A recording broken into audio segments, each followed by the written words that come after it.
Sir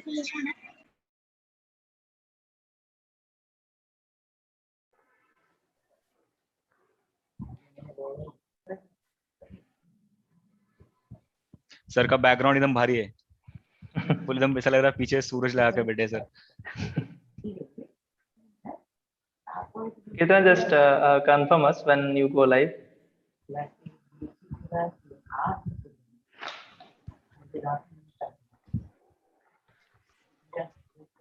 So we are live. Okay, thank you. So yeah, hi, good evening, everyone. Good evening. So many people are there. So yep, Amit is there, Niharika, Shushant, Varni Priya is there, and yep, so many people are there. Subham, Chaitanya, Sai Kumar, Bhagidhar.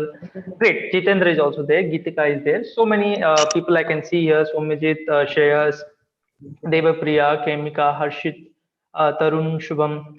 Hi everyone, good evening and welcome to Let's Upgrade for this React Essential course. I hope you are doing well and I hope you are safe with your family. Okay, please follow all the guidelines and be safe, guys, in these times. We all know how the things happening there. So that's what I am saying, a piece of just advice from me to all of you. So we are here to attend this session of React JS. So we have our trainer Saurav sir. Sir, could you turn on your camera? Yes, sure.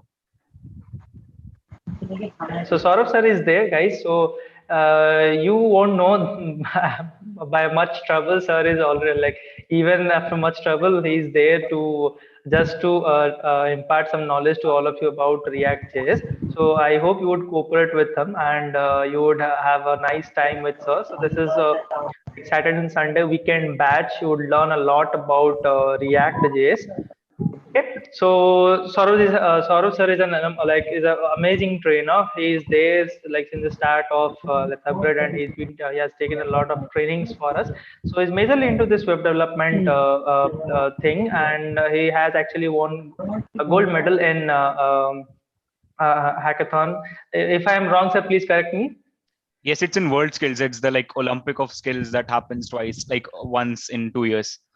Yes, that's what. So I think like some of them have already seen you, have attended your classes already. So now it's time for React, guys. So we'll learn some basics and essentials of React. So hope you would have a nice time here with Saurabh sir. So I'll not take much of time because I'm not a React person. So now Saurabh sir would take it ahead and will impart some light on it and take it ahead. So I'll be in the background. I'll not take too much of time.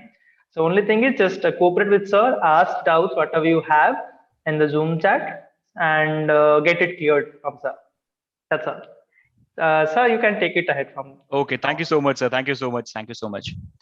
So hello guys, welcome all. Welcome to this React Essentials course, or like basically it's a course of 2 sessions. So first of all, tell me like, am I audible and am I visible to you guys? So I'm actually seeing both the things. Yes, Saurav. Okay, guys, please like see, we have a lot of people here, so I don't think listening to all of you will be possible for me like through the audio. So you can do one thing, you can always go in chat and write down your things, right? Write down your doubts, write down whatever you want to say, because we have a team of like people who are reading your chats, and don't worry, they will like, if I miss any doubt, they will let me.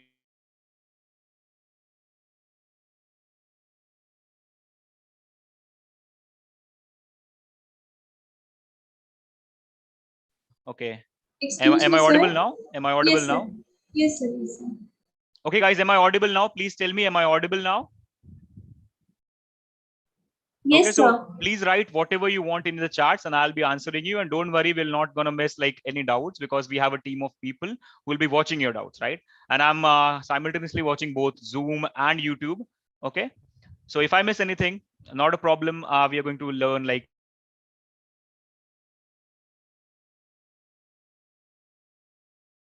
Sir, I think you are muted.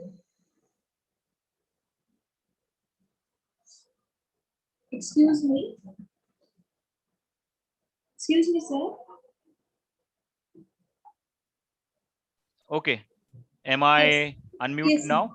Yes. I don't know how it happened. Okay. Okay, guys, can you hear me now? Everyone, Can you guys hear me now? Okay, so I also have the Zoom chat window open here. Okay, and also, can you guys see my screen? Don't worry if you're unable to join in Zoom, because Zoom has a limit, right? So if you're unable to join in Zoom, please be on YouTube, because I'm watching both simultaneously. I'm watching Zoom and YouTube both. Okay, so don't worry, we are not going to miss any doubt. So welcome to the React Essentials course, where we are going to learn almost everything about React. We're going to talk almost everything about React in the 2 sessions. Okay, and we are also going to build something. We are not going to like, let's say we are like here for React Essentials, then it's not like I'm just going to teach you, okay, fine, this is a component, or this is something, and okay, fine, essentials are done. I'm actually going to teach you by building something. Okay, so I'm actually going to build a user filter system, because we cannot build a very big thing in 2 days. So because we also want to learn, because a lot of people from you might be like knowing few things about React, a lot of people from you might be knowing nothing about React. Okay, and a lot of people from you might be knowing nothing about JavaScript itself.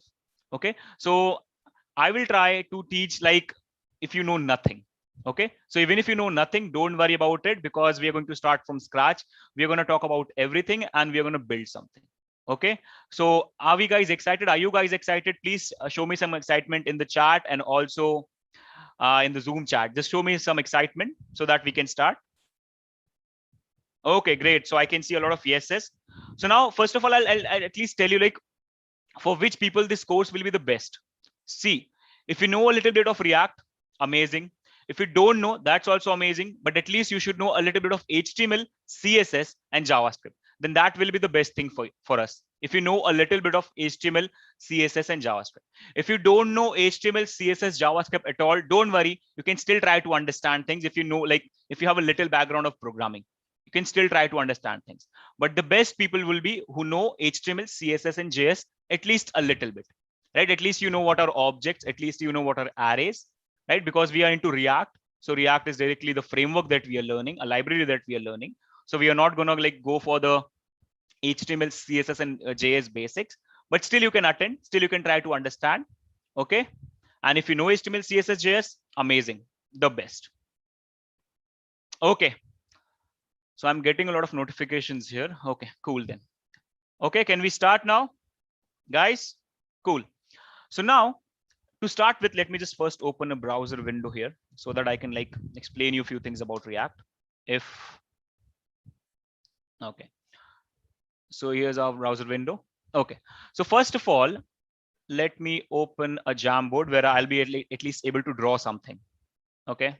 So now, can few people like, do you guys know what is React? Like, have you ever heard of it? You might be heard of it because it's one of the most famous things going on in web development world. So do you guys know what is React? Don't go on internet. Just answer anything you know in the Zoom chat, in the YouTube chat. Just answer anything you know. Do you guys know anything about React? Or what is React or something like that? Till the time I'm opening few things. Okay, client-side scripting language. Someone is saying front-end library. Someone is saying framework. Okay, and a lot of people are saying no, not a problem at all. Not a problem at all.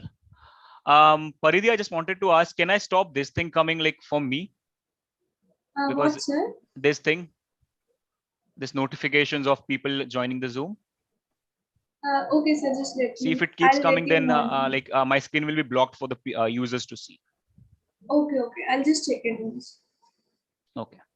Okay, guys. So like there are 2-3 instructions that I want to give you first. Okay. See, first of all, please, anyone don't put any unnecessary chats. Okay. Make room for doubts so that people with real doubts, and if your like doubts are real, then that should be highlighted. Don't do any unnecessary chat. Don't do any spam in the chat. Please don't do that. Like, that will be helpful for all of us. Okay. And otherwise, if you have any doubt, just put it there. We'll try to see and we'll try to solve it. Okay. So a lot of people like told a lot of answers, and some of them were right, some of them were wrong, but that's not a problem. Now this is for everyone. What is React? So React is nothing but a JavaScript library for building UI. Right now, when I say UI, first of all, UI is nothing but user interface, or you can say a design, right? Or a web page where you have design. So React is nothing but a JavaScript library created to build UI. That's it. It's a JavaScript library. In some cases, it is also considered as a JavaScript framework, but at the core, it's a JavaScript library, right? It's a JavaScript library to create UI. And that's why it is also called as a front-end library, right? Anything that works with the UI is always for the front end. Anything that works with databases and the business logic things, that is your backend. But anything that works with UI is basically the front end. So that's why React always is in front end. That's why we consider React as a front end library or front end framework. So React is nothing but a JavaScript library that helps you to build user interfaces. Is that clear?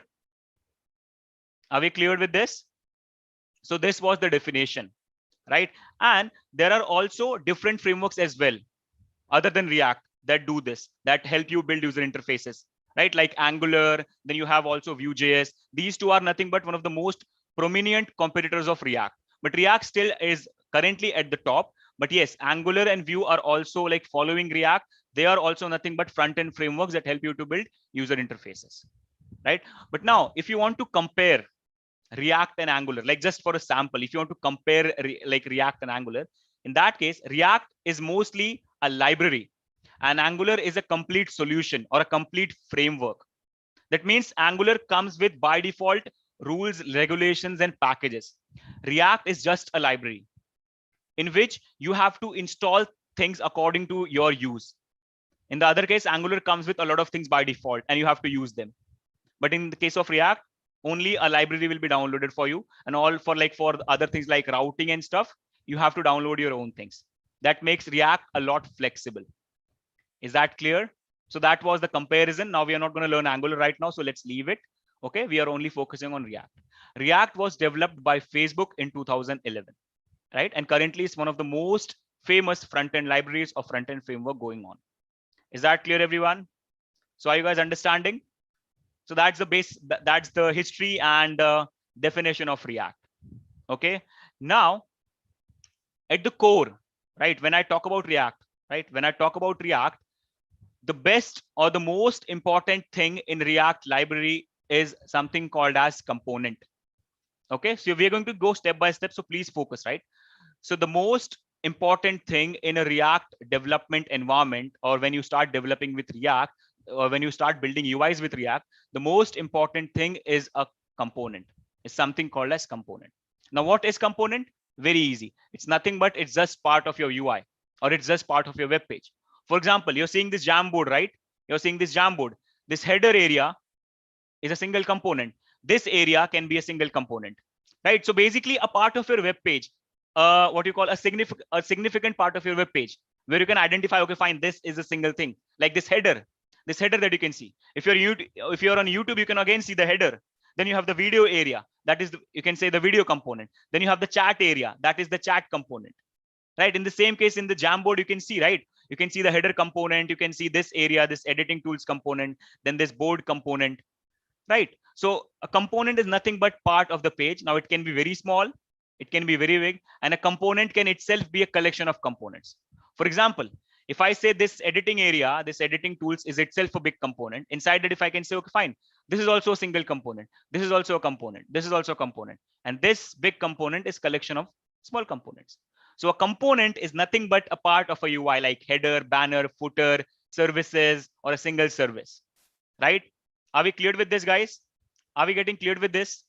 Is the concept of components cleared, at least like for the basic thing? Because we are going to learn how to build and work with that. Don't worry about it. But are we cleared with this at least? So the heart of React is its component. Component is the most prominent part of React. And that's what we're going to deal with in a lot of cases. Is that cleared? Okay, cool then. Amazing. Now, if I say like a component, right? If I say like, what exactly is a component, right? When we will make actually, what exactly will be a component? A component will be nothing but a part of a UI. But when we make with React, it will be nothing but it can be a class. It can be just a class that we'll see once we start making things. But right now, let's leave it right now. Okay. Now, see what actually happens. So do you guys also know DOM? Do you guys know what is DOM before moving on to React? Anyone? Do you guys know what is a DOM? DOM, or the full form is document object model. Okay, So few people know it, few people don't know it. Don't worry, this is for everyone who don't know. Okay, so DOM is nothing but a document object model. Now what is exactly DOM? DOM is something, now please focus, for all the people saying no, please focus. So let me open VS Code for you guys. Now VS Code, I'll be using this editor. VS Code will be our official editor for this React course. So right now I already have a project open, don't worry about it. Let me just create a HTML file. So let me create a first.html file. Okay, and I hope everyone is familiar with this at least. Okay, so here we go. So now I have created my, okay, there is already a first.html. Let me name something else. Let me name it reactes.html. So it's just a basic HTML, don't worry about it. We are still not starting with React, we are still at HTML. Okay, so this is a HTML document that I created, and don't worry about this folder, this is an old folder, let's leave it for now. So I create a HTML file named reacts.html, and I write some HTML code in that like this. Okay, so are you guys familiar with this at least? So it's a basic HTML document. It's a basic HTML document. I hope you can see it. I'll increase the font size a bit if you're unable to see it. So it's a basic HTML document. And let's say, for example, I create a H1 in here and I write something like, hello people. I'm basically trying to explain what is DOM. Okay. And then let's say inside it, I have a div, and let's say inside the div, I have a P, and inside P, I have, let's say, data or anything, right? Now, ignoring this tag, like ignore the first one. If I tell you to make a tree of this HTML code, can you make it? It's very simple, right? We can make it simply. We can see that, okay, fine, this HTML, see, basically in HTML tags are opened and closed. So this is the HTML opening tag, and this is the HTML closing tag. So you can see everything is inside HTML tag. Then inside HTML, we have this head and we have this body, right? Which are sharing the same parent, that is HTML. And inside head, we have title, and inside body, we have a H1 and we have a div, which are again sharing same parent, that is body. And inside div, we have P. That means if I have to create a tree for this HTML document, how will it go? First HTML, then there are two children for HTML, head and body. Then there is one children of head, that is title. And there are two children of body, that is H1 and div. And then there is again one children of div, that is P. That is the tree diagram that we can make, right? That is the tree structure that we can make, right? This is what browser does. When you execute this page on browser, we know that we execute HTML pages on browser, right? We execute HTML pages on browser. Don't worry that about how the code appeared. Don't worry, I'm going to tell you what extensions I use. Don't worry, I'm also going to share you that. Okay, don't worry about it. So basically, when we execute this page on the browser, what actually happens? Inside the browser, there is a DOM parser that converts your HTML code into a tree, and then reads that tree and renders the output for you, creates the output for you. So basically, browser internally converts your code into a tree, and that tree is nothing but what you call as document object model, where each element, where each tag that you write is considered as an object. That means this body is an object, this H1 is an object, this div is an object, this P is an object. That's what we call as document object model. The tree of your HTML code that the browser creates internally that you can't see is nothing but what? DOM, document object model. Is that clear? Are we clear with this thing now? Now do you guys understand what is DOM? Everyone? So that is what we call as DOM. Is that clear? I hope you understood this, right? I can also create a diagram for you, but I hope that this is clear this time. Okay, cool. So that is what you call DOM. And basically browser reads the DOM tree to create your output. Always remember this line. Please remember this line. Browser reads the DOM tree to create your output. Is that clear? Just remember this line because it will be a lot helpful in React. That means if there is an update in the DOM tree, if there is an update, that means browser read and output. That means if you add an element dynamically or if you remove an element dynamically, browser reads the tree again and generates the output. It can happen, right? You have an output. Sometimes you click on a button and a box appears. That box was not previously there. That means that box was not there in the DOM, right? That, let's say that box was created using the div tag. That means the div tag was not previously in the DOM, but when I click on the button, it came in the DOM and we can see the output. That means whenever there is a change in the tree, the browser re-renders the tree and recreates the output for you, right? So you should understand this. DOM is nothing but the tree of your HTML code that the browser reads and renders the output. And if there any change in the tree, the browser will re-render the output. Remember this line. Okay. So this is what it is. This is what DOM is. Okay. Now, if you want, you can develop your complete front end just by using HTML, CSS, and JavaScript. Simple. If you want, you can develop your complete front end just by using HTML, CSS, and JavaScript. And I still do that. For few simple websites, I still use HTML, CSS, and JavaScript just to develop the complete front end. And you can do it completely, right? Previously, when there was no React, when there was no Angular, when there was no Vue.js, how people did that then at that time? They used HTML, CSS, and JavaScript, and people still use HTML, CSS, and JavaScript to create a complete front end.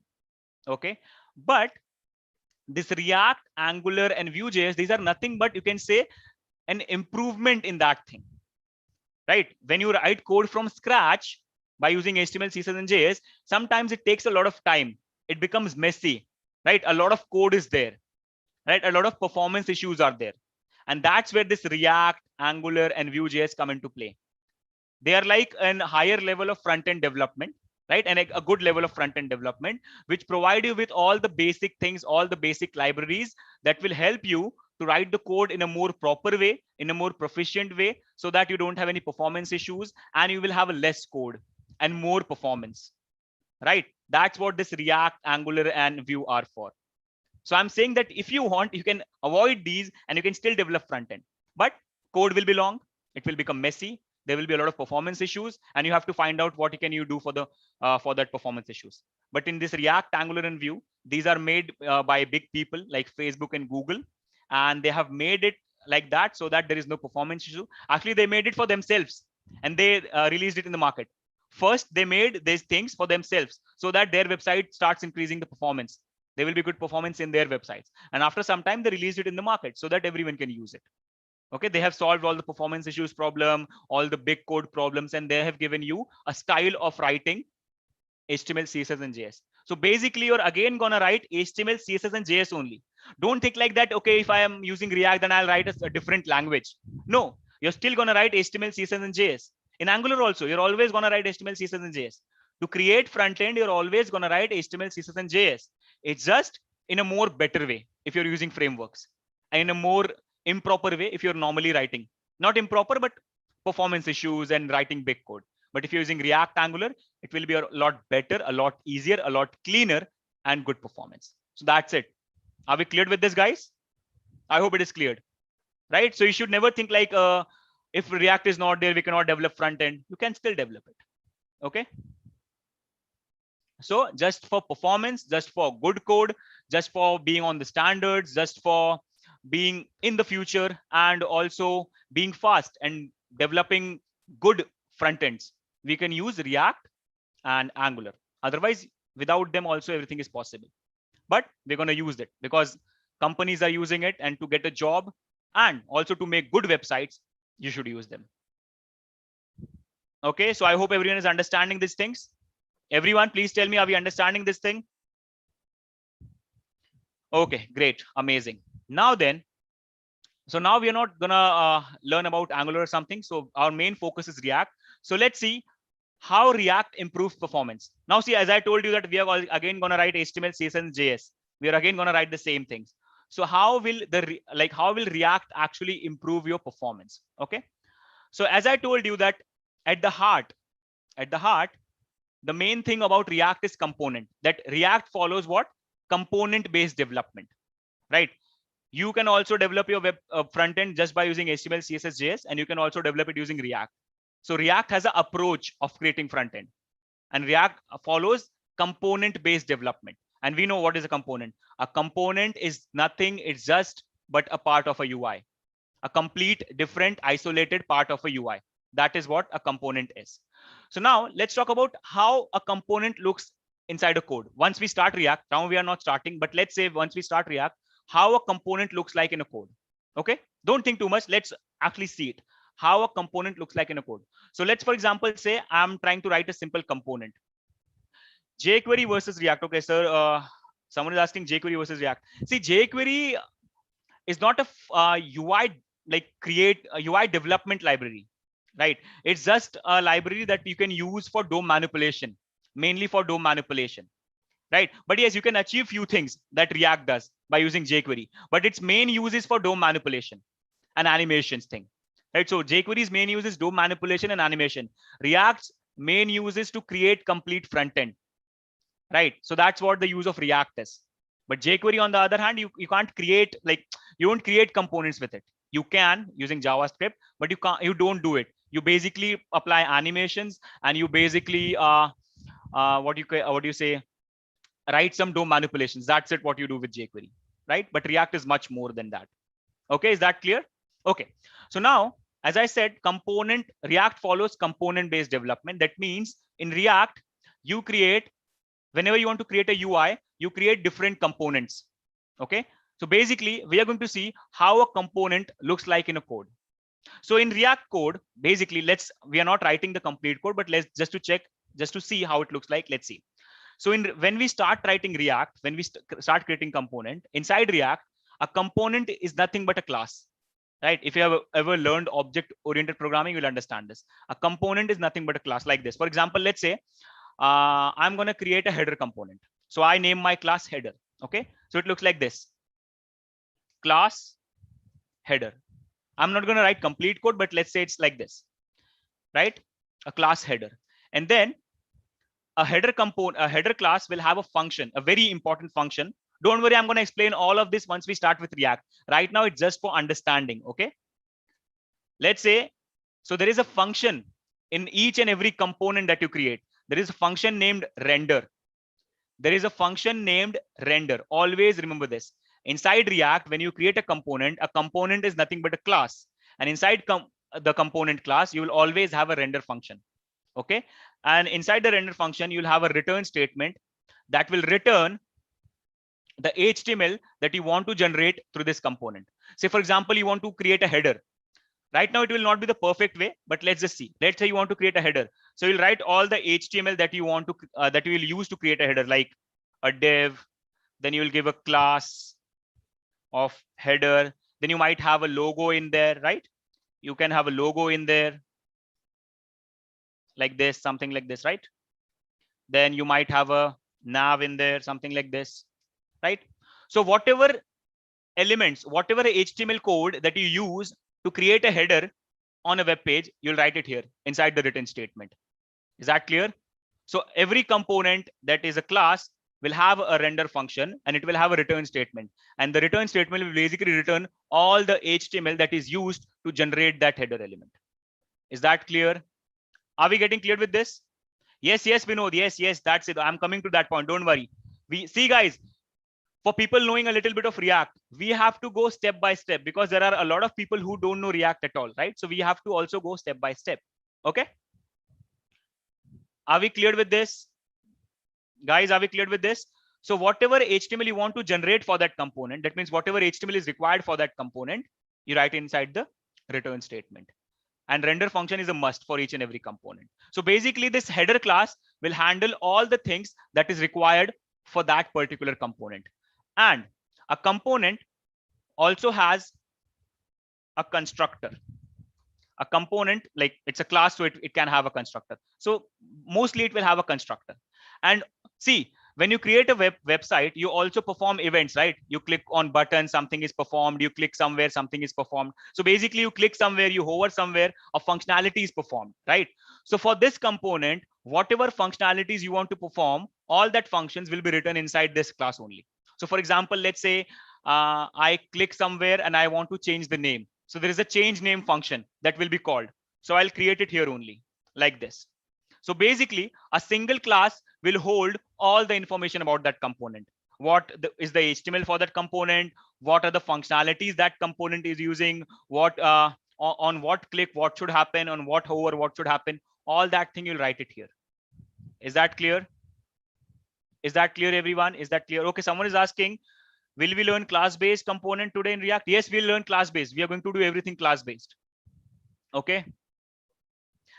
Someone is asking, what is useful, class-based or function-based? See, both are useful, right? But I think a lot of companies follow class-based approach. That's why I'm like focusing on class-based today. Maybe in the next React Essentials course, I'll again focus on function-based in that case. Okay, so I can teach you both. Like today, like in this session, for today and tomorrow, I'm going to focus on class-based because a lot of companies are following that right now. But maybe in next sessions, I'll be focusing on functions-based.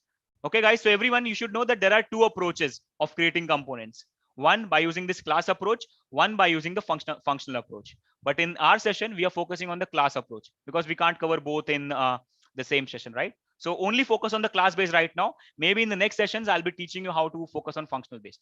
But there is not much of a difference. Don't worry. If you learn class based, you can easily learn function based. If you learn function based, you can easily learn class based. So don't worry about it. Okay. So let's focus on today's topic right now. Excuse me, sir. Yes, tell me, Paridhi. Sir, Ronald has a doubt. Line number 13, class name should be as same as the class Yes. name of number 1, line number 1. What are you saying? He's saying line number 13, class name I should know. be same as class. Yes. Right now it's for understanding because a lot of people don't know, right? So we have to go. That's what I'm saying, right? People knowing React, don't worry. Right now, as I'm saying, this will not be the perfect component. Right now, it's for everyone, right? Because if I directly write class name here, a lot of people, then they will not understand why I'm writing class name because they know class. So right now I'm writing according to the people who don't know React. Once we start writing the React components, then I'll tell you the difference. What are the differences you can make? Is that clear, everyone? Okay, so don't worry about the mistakes right now. I'm doing it like I'm doing, I don't know what is that word called. I'm thinking and doing it right now, right? It's for all the people. Okay, is everyone understanding this? Okay. Okay, so this is what a component looks like. A class which will have a constructor and all the functions that you're going to perform on click or on hover. And at the end, you'll have the HTML for that component. That means a component is nothing but a complete isolated system in itself. That means, okay, fine.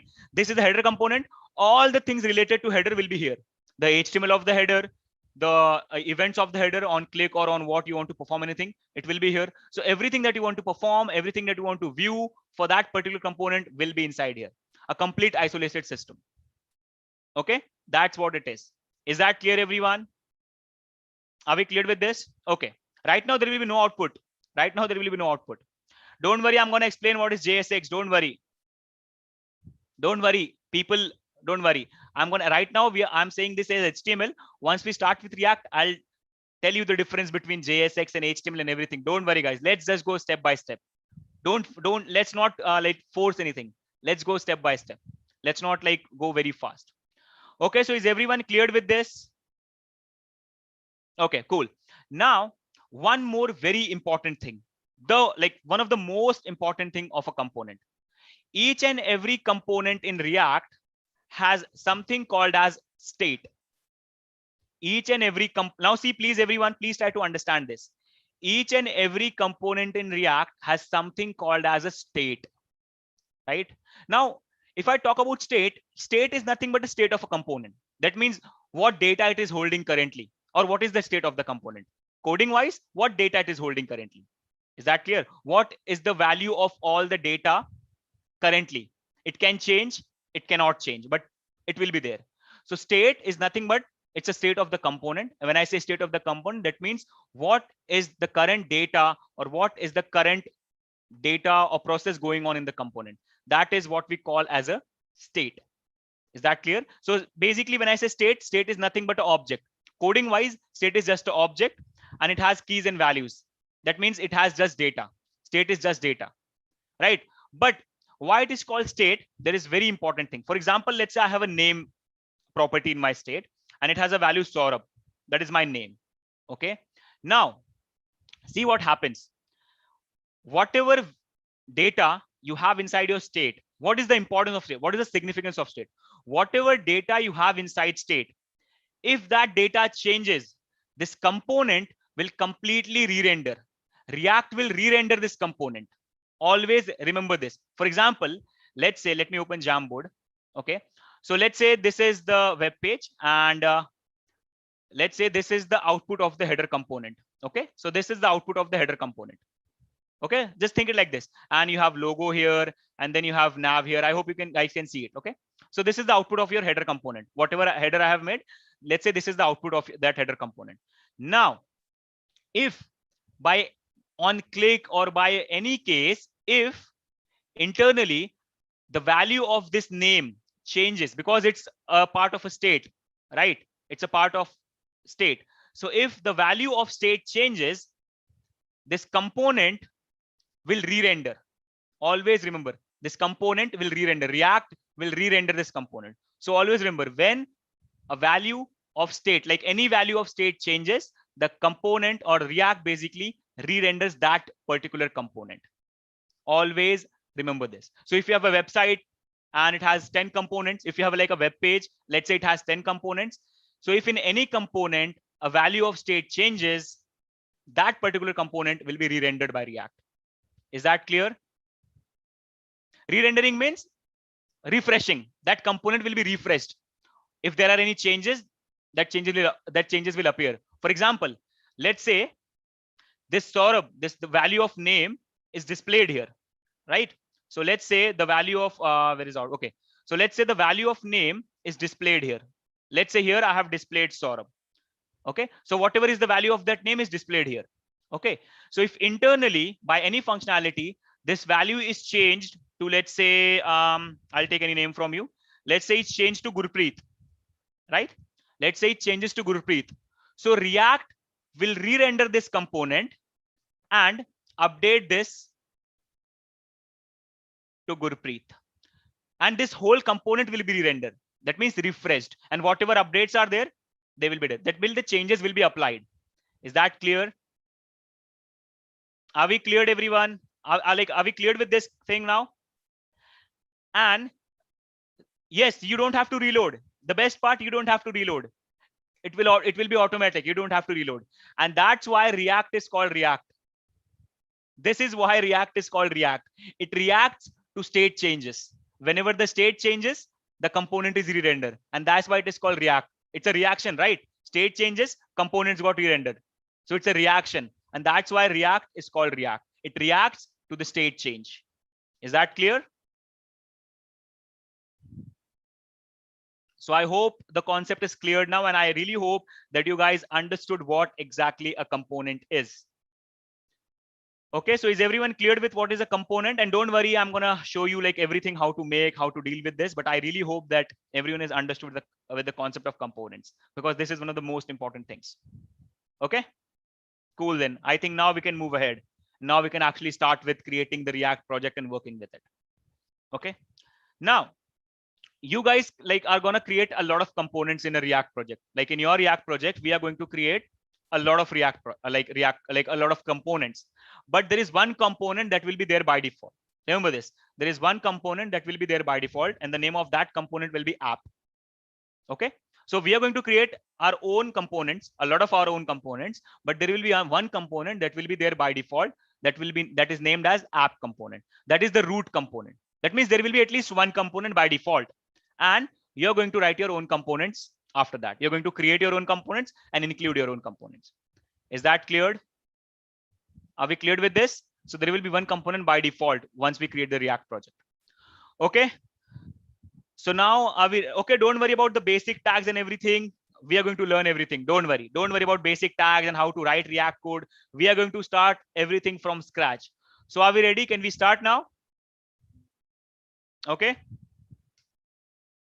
And I'm going to use VS Code. Okay. So now there is one thing that you need in your PC. There is one thing that you should be like, should be installed in your PC if you want to start with React. So you basically, you should have Node.js installed in your PC if you want to start with React, because it uses a lot of dependencies from Node.js. React framework or React library uses a lot of third-party modules that come from Node.js. That's why Node.js should be installed in your PC if you want to start with React. Okay. So to install Node.js, it's very simple. You can just search for Node.js download. Okay, and it's nothing but it's just a JavaScript runtime. If you don't know about Node.js, don't worry. You can watch my previous videos on that are like freely available on YouTube. You can understand what is Node.js from there. And for now, it's nothing but it's just a JavaScript runtime. That means it's nothing but it's running, and it's just a running environment for JavaScript that helps JavaScript to run outside the browser. because by default JavaScript runs only inside the browser. So if you want to run JavaScript outside the browser, you have to install Node.js in your PC. It is basically a running environment for JavaScript. Just like you have JDK and JRE for Java, you have C compiler for C, you have Node.js for JavaScript. Simple. Okay. Channel name is Let's Upgrade, buddy. Okay. So you can go here now, and depending on your PC, if it is Windows or Mac or Linux, you can download accordingly. So for example, I'm using Windows and my Windows is 64-bit. So I'll click here. Okay. And I'll click here and it will be downloaded for me. See, it will be down. It will basically download a exe file. And for you guys, depending on your PC, click and download it. And it is just normal software. Install it like a normal software. Double click, next, agree to everything, and that's it. It will be installed. And I really hope that everyone knows how to install a software, right? So it's not at all tough. I am not installing because it is already in my PC. Okay, but for you people, you can install it. For the people who don't have it. Okay. For updating, you just reinstall it. It will be updated. Okay. For updating, just reinstall. Yes, recorded session will be available, buddy, because it's on YouTube, so it will be there. Don't worry about it. Okay. Okay, cool. So, and yes, for people like who want to update Node.js, just reinstall it. It will be updated. Simple. Like that's the simplest way of doing it. Now, once you have installed it, to confirm that it is installed, you can open your command prompt. So just go for CMD, open your command prompt, and just to confirm, you can write node-v. And if it gives you the version name, that means Node.js is installed in your PC. If it is not giving the version name, if it is saying like node is not a recognized command, that means it is not installed correctly. And that means you have to reinstall it, or you have to like find out if there is a path problem. Sometimes it is installed, but there is a path problem. But 99% of the times it will be installed for sure. Okay. So once you've installed, you got this. Is that clear, everyone? Okay, so now Node gives you two things basically. The first is it sets up your PC. It provides a JavaScript runtime to your PC. That means you can run JavaScript anywhere. Second thing it gives is, it gives you a command that is npm. That stands for Node Package Manager. So once you install Node.js, first thing you get is the runtime. Second thing you get is Node Package Manager. Node Package Manager is basically something that will help you to install packages, install third-party JavaScript packages, uninstall packages that you're going to need.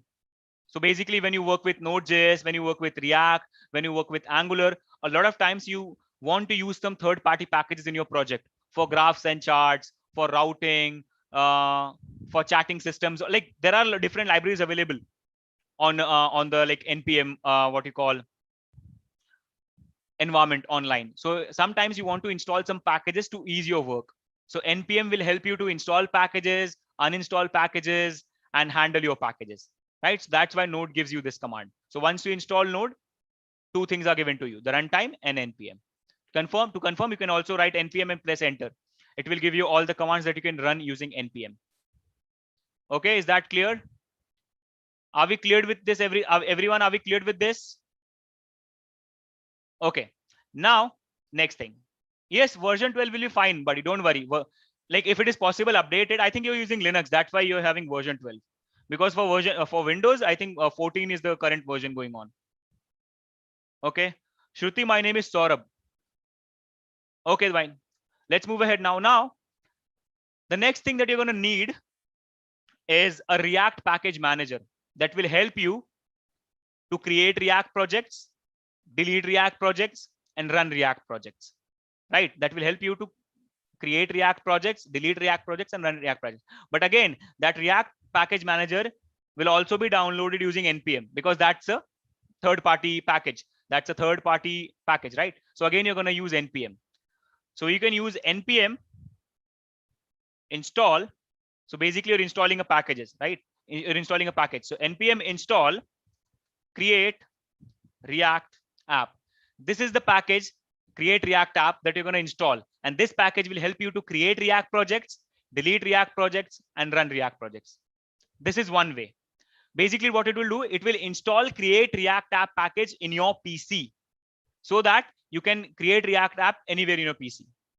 Second thing that you can do is if you don't want to install this in your PC, if you only want to create a single project, don't use npm and don't use install because you don't want to install. Use something called as npx. You can say it's an package executor. It's an online package executor. So by using npx, that is what X stands for, execution. Okay. So npx, what npx does is it directly runs this command, create React app, and helps you to create the project.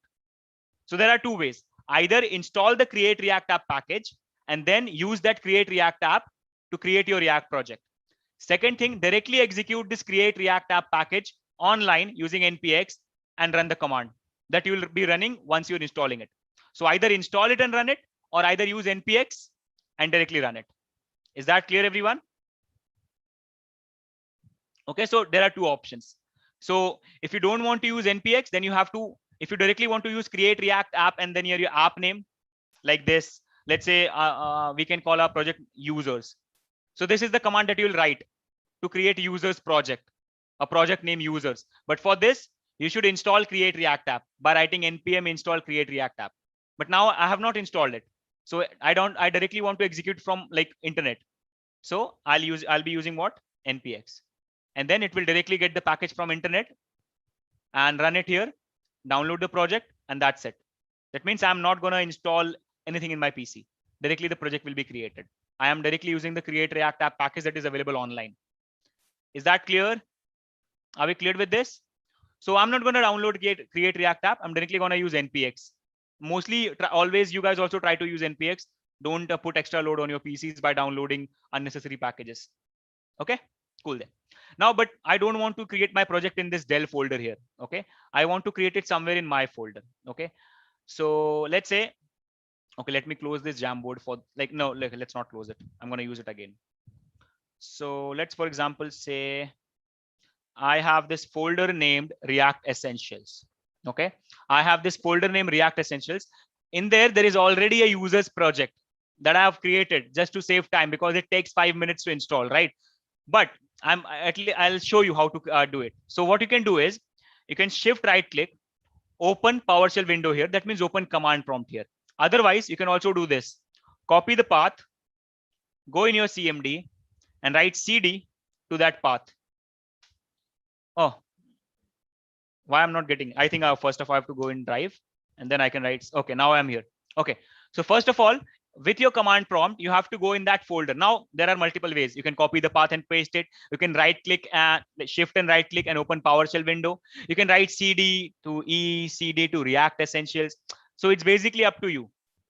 By whatever ways, at least come in the folder where you want to create the project and then just write npx create React app users. That means the project name, and press enter. Just press enter. It will take 5 minutes and it will create a folder like this for you. Is that clear? Okay, that's it. It will create a folder like this for you. I'm not doing it because it literally takes 5 minutes of time. Okay. And sometimes if the internet is slow, like in this case, because I'm using Zoom and YouTube, a lot of things right now. So it will maybe it may take 10 minutes and something like that. So we don't want to do that, right? So let's leave it. So just run this and it will be doing the same thing. It will be basically giving you this folder. And this is what you want, this project folder. Okay, now let's open this project folder and let's see what are the things present inside this. Okay, so I'm going to use VS Code to open that folder. Okay, so I'll just say file, open folder. It's in work, React Essentials, and here is the project. Okay, directly open your project. Could you explain all the important modules in create React app? Yes, Vinayak. I'll try to complete everything, whatever is needed for our things. Okay, don't worry about it. Okay, so now just select your project. Don't go inside, just select your users project. Remember the project name what you gave, users. So this is your project. Select this folder and now it will open in VS Code. Don't save this and just open it. Okay, and here we go. So now it's open. Right now there's no file open, but these are the things that you have got. Can you see it, guys? Is that clear, everyone? So now here we have this and I'm going to explain you everything. Don't worry. Okay. So the first folder that we have here is node modules. That is nothing but it's a folder where all the third-party packages and all the inbuilt packages that we are going to use in our React app are stored. So currently, all the packages, third-party packages that we are going to use in our project are already there, that are needed by default. But if in future also you need something, you need some third-party package, and you install it in your project, it will be also stored there. So all the third-party packages that are already there and all the third-party packages that we'll installing in future are stored in where? Node modules folder. Is that clear? So that's why it is there. Getting this error after npx npm. Don't write npx npm. Just write npx. You don't have to use npm with npx. Just write npx, create React app, and the project name. That's it. You don't have to use npx and npm both, right?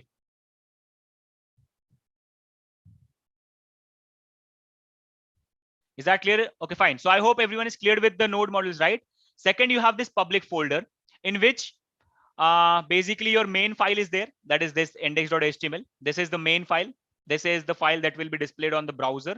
Okay, so this is the index.html file in which you will be like coming very rarely, but this is the file whose output is present on the browser. But basically don't do anything here. Some like you write it somewhere else and it comes inside it by some means. Don't worry, I'll make you understand that also. But this is the main file. So basically all the logo files, all the what you call images and videos and audios you'll use in your project are present here. In future also you're going to create your ht access file and see here search engine robots.txt file. So all these things are present here. Okay, so all the shortcut icons, your logo files, your main HTML page, and your future assets like audios, videos, images that you're going to use in your project are present, or you'll be putting it in the public folder. Is it clear? Are we cleared with this, guys? Are we cleared with this? Okay. Are we cleared with this public folder?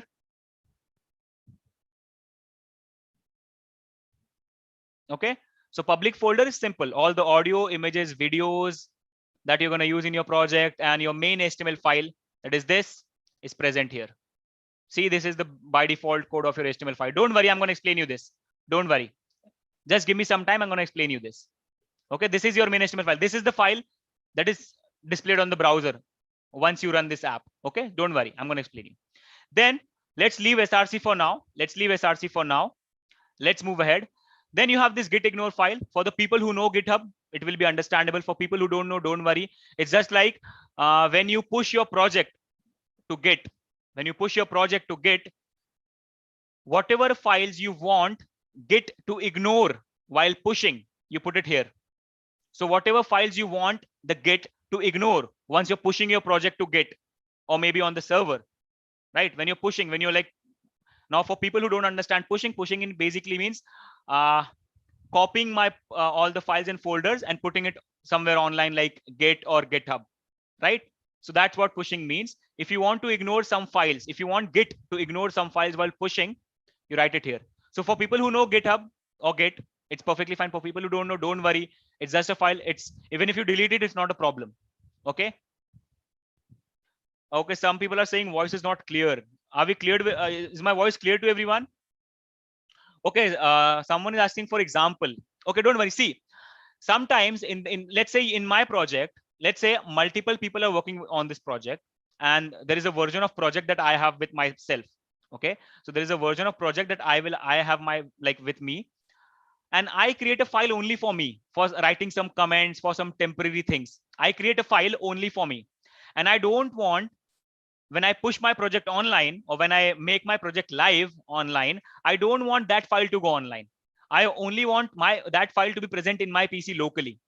So I'll mention that file in git ignore, so that when I run the command to push my whole project online, that command will ignore the file that is mentioned in this file.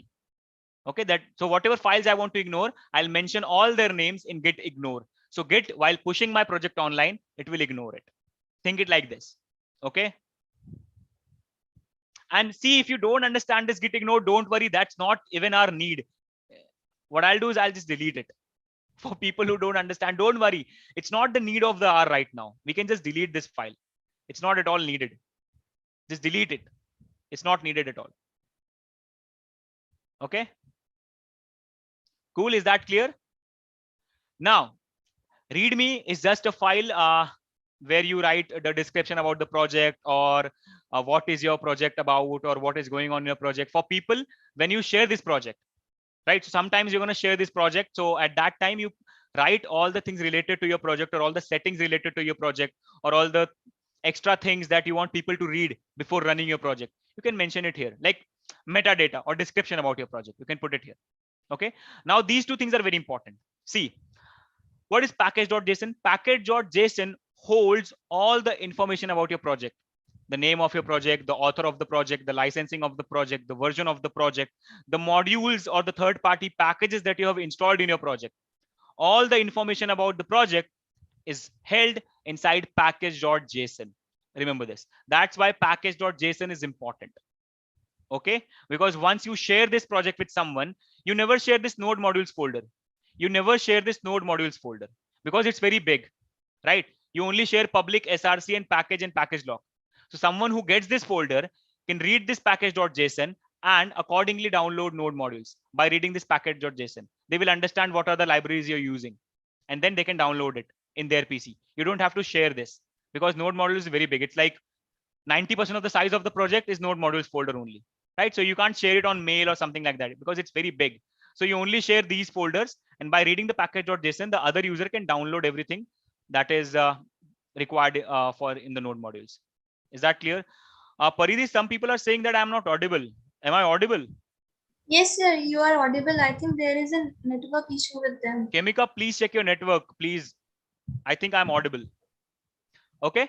And now the last file, package.log.json. Now what it is, package.log.json basically holds the information about all your third-party packages and their current versions that you're using.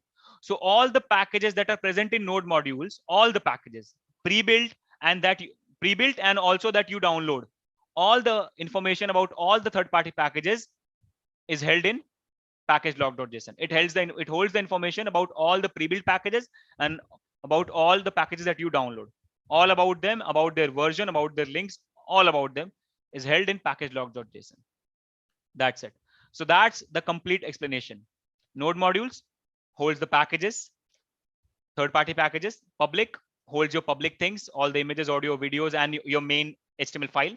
SRC, we are yet to discuss. Package lock holds information about all the packages that you have in your project. Package.json holds the information about your project and as well as your downloadable, that like about the packages that you have downloaded. README, just like a description of your project. Okay, whatever you want to use to read. Now, the project that like the folder, don't worry. Someone is asking what is JSX. Don't worry, I'm going to explain it once we start the project. And I hope Geetika understood the difference between package lock and package, right? Package holds the information about the project and the packages that you have downloaded, right? And the basic package that you're using, the important packages.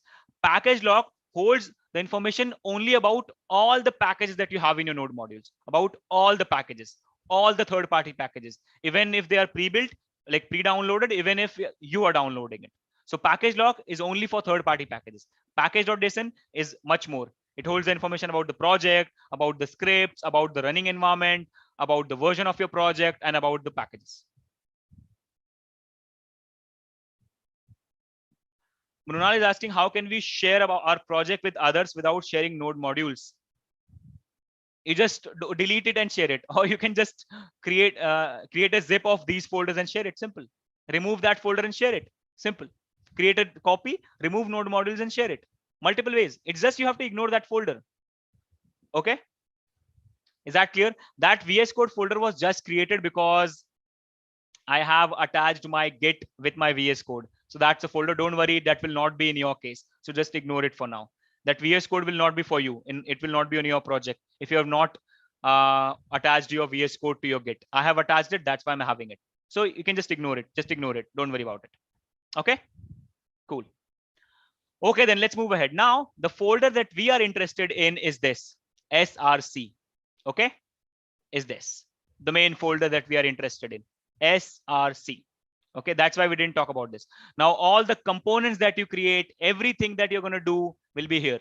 This is the folder where you will be working 99% of the time. So all the components, all the files, all the JS, all the CSS, whatever you're going to write will be here. Is that clear? Now in this case, first of all, we don't need few files. So let me just delete it. We are not going to need these few files. Let me delete it. Right now, you don't need an explanation for them. So you can just delete it. We don't need it. Okay, I think I by mistakenly deleted the SRC folder.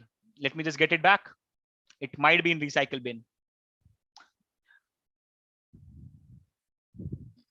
Yep, it is here. Let me just restore it. Restore. I think I by mistakenly selected everything. Let me also open YouTube thing. Okay, now it's here. And let's select it now. So I don't want this. I don't want this. I don't want this. Okay, so delete it. We don't need it right now. Cool. Now, and we also don't need this file, so delete it. It's just a logo SVG file. It's just a logo. That's it.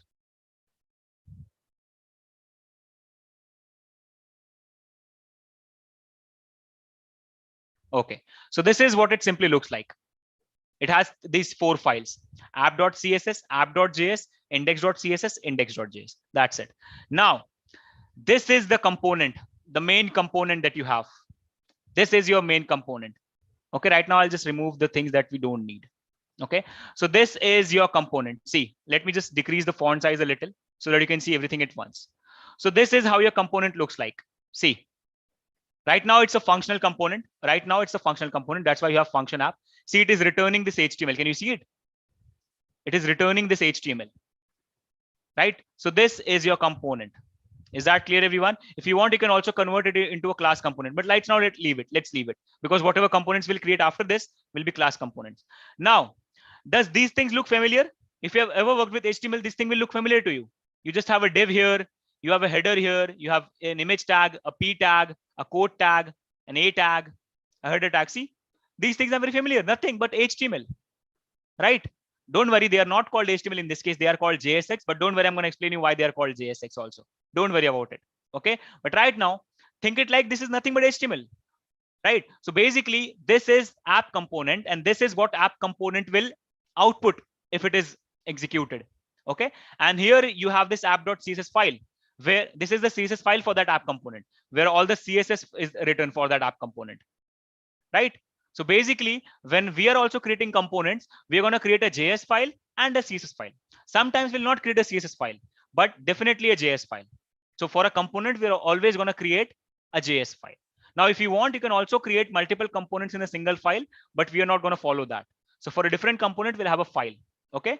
So this is the CSS file of that component, and this is the JS file of that component that holds all the information about that component, all the HTML that it is going to produce, and all the functionalities in future. Are we clear with this? Okay. Okay, everyone. Okay, someone is asking npm npx. Npm is node package manager, which helps you to install and uninstall packages. Okay, npx is a package executor that will directly execute the package for you. So what you do is basically by using npm, you download a package and then you execute that package. By using npx, you don't have to download a package. You can directly execute that package from online, from the internet. Okay, so that's the difference between npm and npx. Okay, is that clear, everyone? Is that clear? Don't worry about that code tag, Mrudula. That is nothing. It's just an HTML tag. Don't worry. If you want, you can also remove it. We are going to remove it everything right now. Okay, cool then. Okay, amazing. And we also have an index.js here. We also have an index.js here. Now see, let's see how the thing goes. So now please focus. This React DOM.render. Okay, now I'm going to explain you one more thing. Before moving on, I'm going to explain you one more thing. How React works. Okay, how React works. Now, I was continuously saying that this is HTML, this is HTML, this is HTML. This is not HTML. This is JSX, right? This is JSX. Basically, internally, these things are considered as JavaScript object. Okay, I think JSX stands for JavaScript XML, but just don't worry about that. Now, basically, this HTML is actually not considered HTML here. This is considered as JSX. Okay, this is considered as JSX. The full form is JavaScript XML, but don't worry about it right now. Internally, they are treated as JavaScript objects they are not considered HTML. Please focus. They look like HTML, they work like HTML, but they are considered as JavaScript objects. That means when you write something inside the return, when you write something in the return area, that is nothing but what? JavaScript objects. You are basically creating JavaScript objects that look like HTML so that you can easily write them, right? If React says that, okay, fine, I'm not going to give you this feature of writing HTML, write everything, right? Create your own JavaScript objects to create your HTML output. That will be very tough, right? That's why they have given this. They have given you a style of HTML so that in your mind, you think that this is HTML, but internally it is a JavaScript object. Everything, every div, header, image, PA that you're creating is a JavaScript object. Is that cleared? Is that cleared, everyone? Okay. So everything is internally converted to a JavaScript object. You can see it like a HTML, but it's not actually HTML. It's a JavaScript object. Is that clear? I hope it is clear to everyone. I hope it is clear to everyone. Okay. And just like, see, when you write HTML, browser converts into a tree, right? That is considered as a DOM, right? That thing is considered as a DOM. Okay. Let me open Jamboard. That will be actually a lot better for you.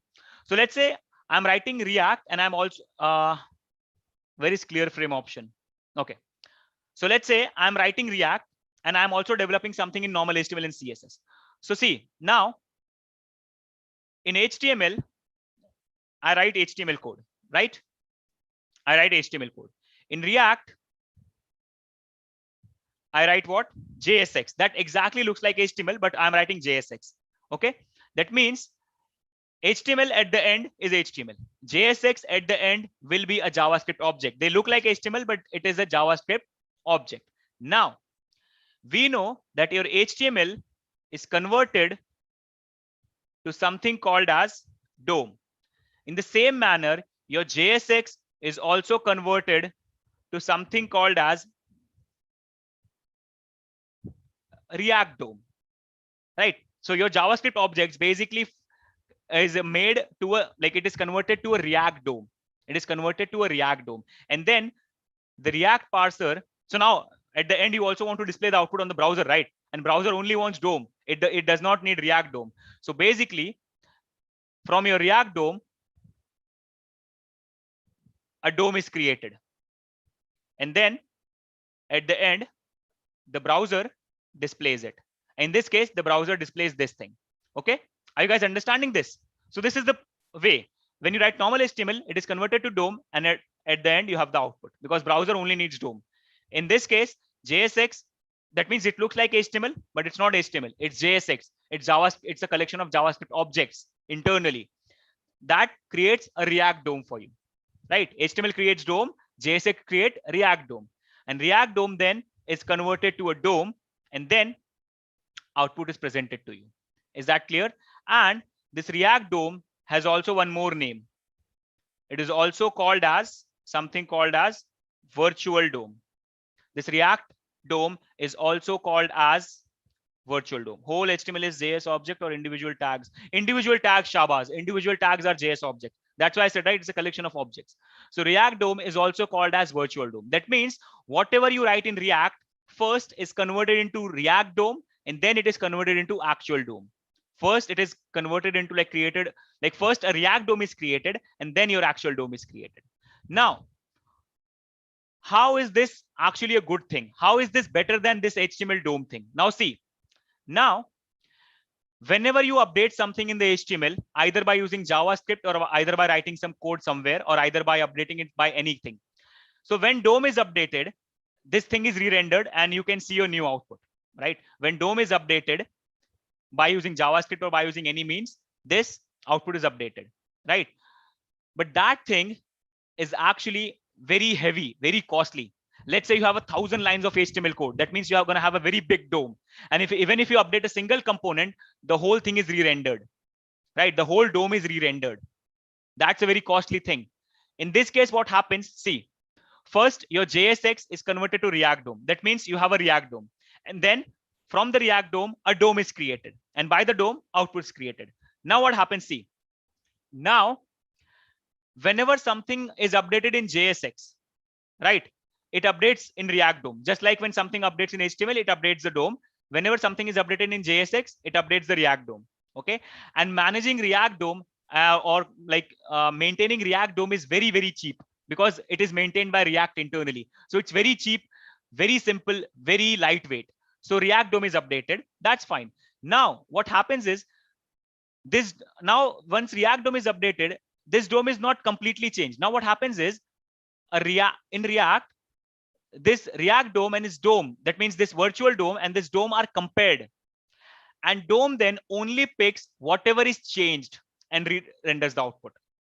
It does not re-render the whole DOM. It only picks whatever is changed in the React DOM. So basically your actual DOM and your React DOM or the virtual DOM, both are compared, and it then checks, okay, fine, only this p tag is changed. Cool, I'll take this p tag and put it in DOM. And now your output is there. That means the whole DOM is not getting updated. Only a part of the DOM is getting updated. Only the component that is changing is getting updated. Is that clear? That's why React is faster, and that's why it does not have a performance issue. In this case, even if you update a single thing, the whole DOM is re-rendered. That's not the case here. That's not the case here. React DOM updates. First, React DOM is updated. Then the DOM is compared to it. Whatever is changed, pick that up, update the output. That's what it is. And React DOM is also called what? Virtual DOM. This is the biggest thing in React. It has something called as virtual DOM. That's why React is fast. Okay. Is that clear, everyone? Are we cleared, everyone? Please tell me, are we cleared with this? Okay, guys, can we move ahead now? So now you know what is virtual DOM, right? And I really hope that now there will be no confusion when I say virtual. Now, see, you don't have to think of it. It will be working internally. It's just you should know this. That's all. Okay. Now, let's go in your coding file again. Yes, it is compared with virtual DOM. Every time when you change, it is always compared to virtual DOM. The actual DOM is compared to virtual DOM. Okay, cool then. Now, see what is happening. This is your main component. That means this is your root component, the app component. Okay, this is your app component. And then it is loaded in this index.js here.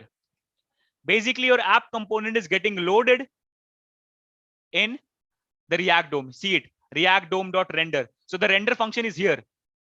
Where React DOM is created, this is the function. This is the function that creates the React DOM that is present inside index.js.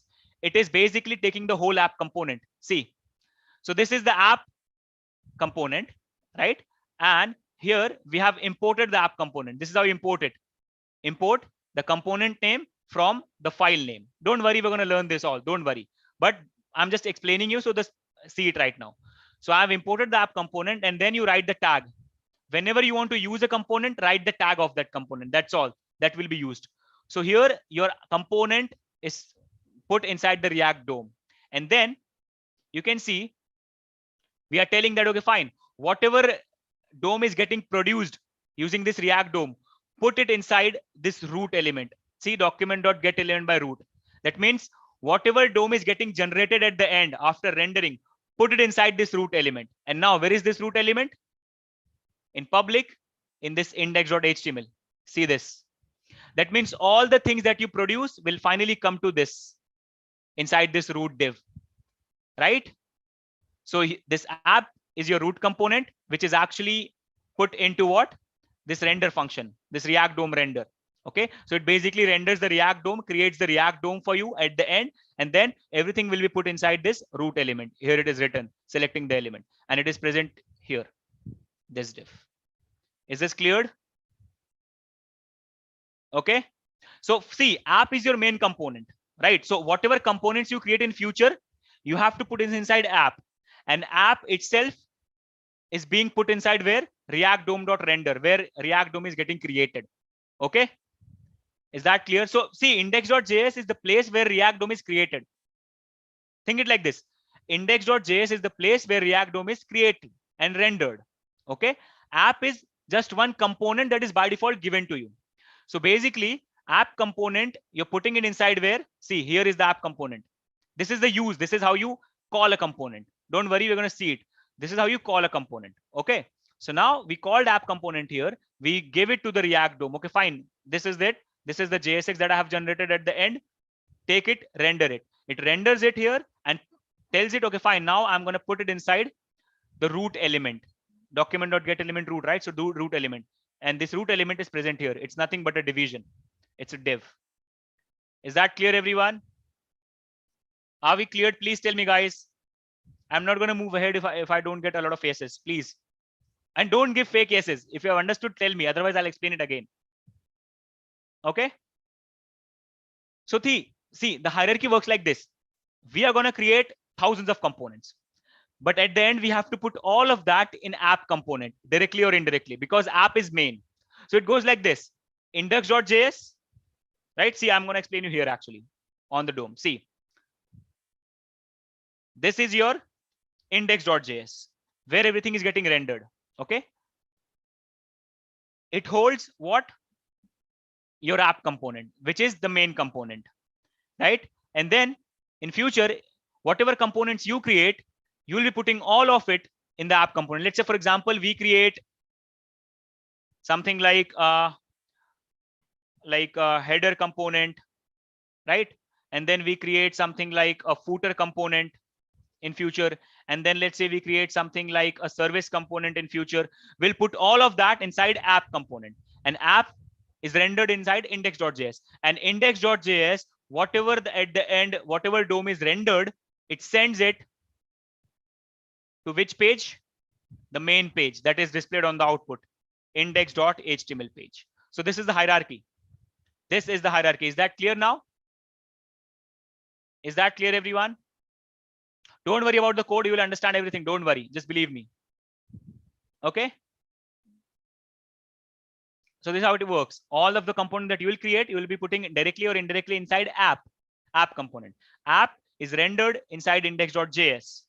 Okay. Index.js has the functionality of creating the React DOM. This converting JSX to React DOM. This is functionality written inside index.js, right? And then whatever is React DOM is generated, it is sent to index.html. Finally, okay, fine, display it now. Don't worry, Prasad, you can again rewatch the session. So do one thing, just get back and rewatch the session. Don't worry. This recorded will be available, so you can watch it anytime. Okay, so I hope it is cleared now to everyone. Okay, cool.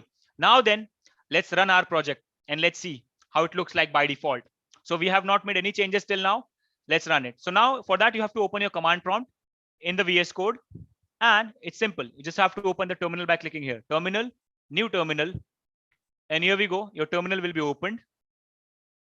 And then you just have to run npm start.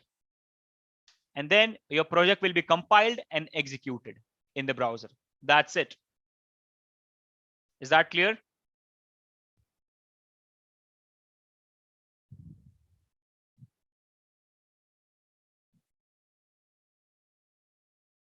Okay, so it is taking a little time. Don't worry. Sometimes it takes a minute or two. Don't worry about it.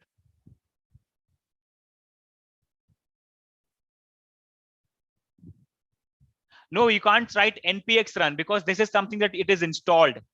This is something that is installed. This start script is installed.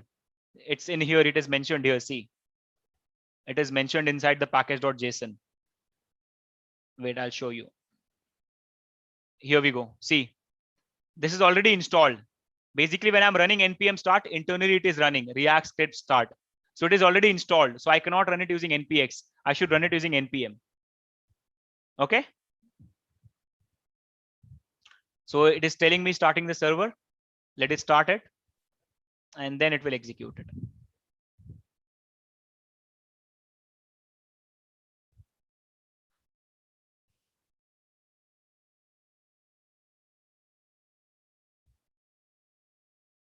Yes, you can do it in CMD, Nikhil. Yes, not a problem. Guys, see, if you don't want to do it in VS Code, you can also go in your command prompt, go to the project, and you can run npm start. Totally fine.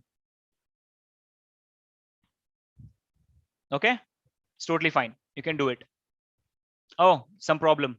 Oh, there is an issue actually. This logo.svg is not found because I deleted it, right?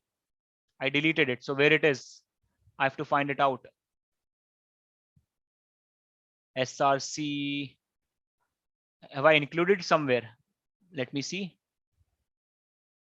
Okay, first of all, I deleted few files, but I didn't remove the imports of that, right? So let me remove all of that stuff first. I deleted a few files actually, but I didn't remove the dependencies or the imports. And I think somewhere I have also using this logo file, but I don't have it. Here it is, this logo. Let's remove this. I don't need it. Let's remove this image tag as well. I don't need it right now. And now it's running. Cool. So now it's running, up and running. So basically I removed all that files and I have included it in here. I was using the dependency. That's why it was causing error. That's cool. Now it is running. And now we can go in our browser and here we go. See, it is running on localhost :3000. Just refresh it. And here we go. This is how it is. This is the blank. Here you might be having a logo. In your case, if you don't delete that logo file, see, if you don't delete that logo file, and if you don't delete the files that I deleted at the start that were not needed, you'll have a logo, like a atom logo here. Okay. But right now we don't have it. So don't worry. So this is the by default code. Now let's do one thing. Let's clear all of the things so that you understand everything. So what I'm going to do is I'm going to remove everything from there. Actually, not only logo, remove everything. And let's leave this div at least. And inside that, let's write an H1 and let's just say React Essentials. Save it. And let's see. Here we go. Automatic update. Is that clear, everyone? So by default, I'm like, right now I'm only having one component, that is app component. That's why this is the only thing that is getting displayed. Is this cleared, everyone? Is this cleared, everyone? Please tell me, are we cleared with this? Yes, Shreyas, for this case, CMD and PowerShell are same. Not a problem at all. You can use PowerShell as a normal command prompt. It's totally fine. Okay. Are we cleared? How I'm running in browser? See, first of all, this directly opened my browser. And if it didn't open, don't worry. You can go in your browser and just type localhost :3000 and it will run the same thing. So if, see, by default, it should open your browser. If your browser is not opening and the server has started running, don't worry. Go in any of your favorite browsers, either go in IE, either go in Chrome, either go in Mozilla, and just run localhost :3000. That's it. That is the by default port number that React applications run on. Is that clear? Yes, app is a functional component. Same, Janani, same. Just run npm start. Same thing. Same thing. You just have to write npm start. See, I'll again do it for you. See, terminate this thing. See what I'm writing. Please focus, everyone. npm start. That's it. That's it. It takes a little time and executes it.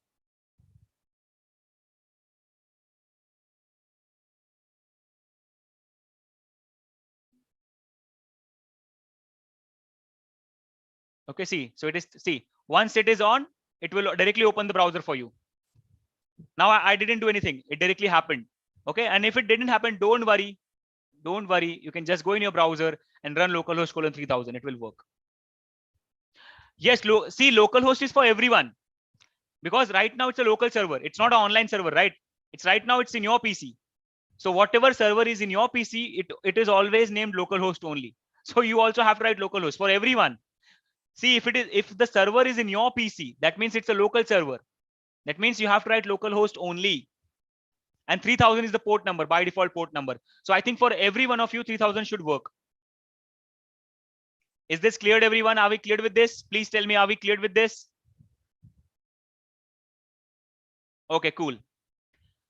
Now then, this is the by default component. Jay Mishra, please don't spam the chat. Don't worry, buddy. I'm going to explain you. Don't worry. Don't worry. A functional component is something that is created using functions like this. See, this is a functional component. You can see it. It has basically a function, then the component name, and then directly the return. Don't worry. I'm again create a class component so you'll understand the difference right now. Don't worry about it. No, it's not paid. Alternative of npm, I think yarn is there. You can use yarn if you know it. Okay, guys, can we move ahead now? Can we move ahead to creating our own component? Everyone, please tell me. And is everyone understanding everything? Okay, cool. Now then, let's create our own component. It will be very simple. So for that, what I'm going to do is I'm going to create one of my folder. Like I'll create one folder for that and I'll name it components. So basically all my custom components that I'm going to create, I'll be putting inside here. Okay. No, it will not open in another system. No. No. You cannot open another system and write localhost 3000. No, it's your local development server. So it will not open. But yes, you can do something if you connect both the PCs on the same network, but that is another case. But normally you can't do it. Yes, but if, yes, exactly, same network, then it's fine. But that's a workaround. Okay, cool. Now then, I have this components folder. Inside this folder, I'm going to create my component. So component is nothing but a JS file, right? So let's do it. Right click, new file. Let's name it first. Like I didn't think of any name. Let's name it first.js. And here we go. I have a blank file. Okay. So now please focus how to create a component. First of all, you have to import few things if you want to create a class component. First of all, you have to import few things. Right. So this is how you import things in React. You have to write import React. So you have to import a React, and also you have to import component. These are two classes that you have to import. Like these are classes, interfaces, and objects. And these things come from the React package. So that's it. See, always you have to import things like this. Import whatever class, functionality, or interface you want to import from which package or which file name. So right now this React package and this component interface is coming from React package. That's why from React. Okay, so these are the two things that you have to import if you want to create a class-based component. Okay. Yes, component spelling mistake. I got it. Component. Yep. Thank you so much. Now then, let's create a class component for us. So my file name is first. So always try to keep your file name and class name same. That will be the best while importing and everything. So class first. Now I have to write extends. And I have to inherit this component class. Okay. So I have to inherit this component class. Inheritance. I hope everyone knows what is inheritance, right? When I inherit a class, that means I'm extending all the features of that class. I'm getting all the features of that class. So basically component class is the general component class. That means it has all the features of component. So I created a class named first, but I want this first class to be treated as a component. It should have all the features of a component. That's why I'm inheriting component class. That's it. You should know this. Okay. So class first extends component. That's it.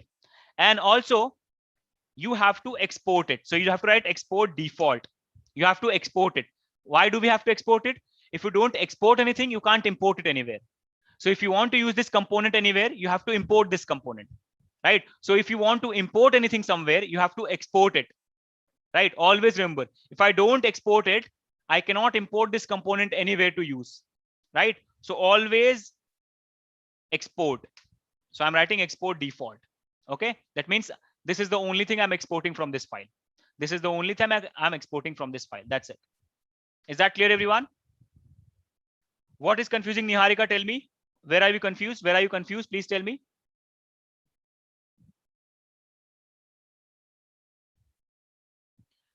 On the YouTube, guys, are we getting cleared with this? Please tell me, guys, on YouTube. And Niharika, what is confusing? Please tell me. And all the other people, are we getting cleared with all of this? Please tell me, guys. Please like keep telling if you're understanding everything. Please keep telling yes and no, so that I'm confirmed.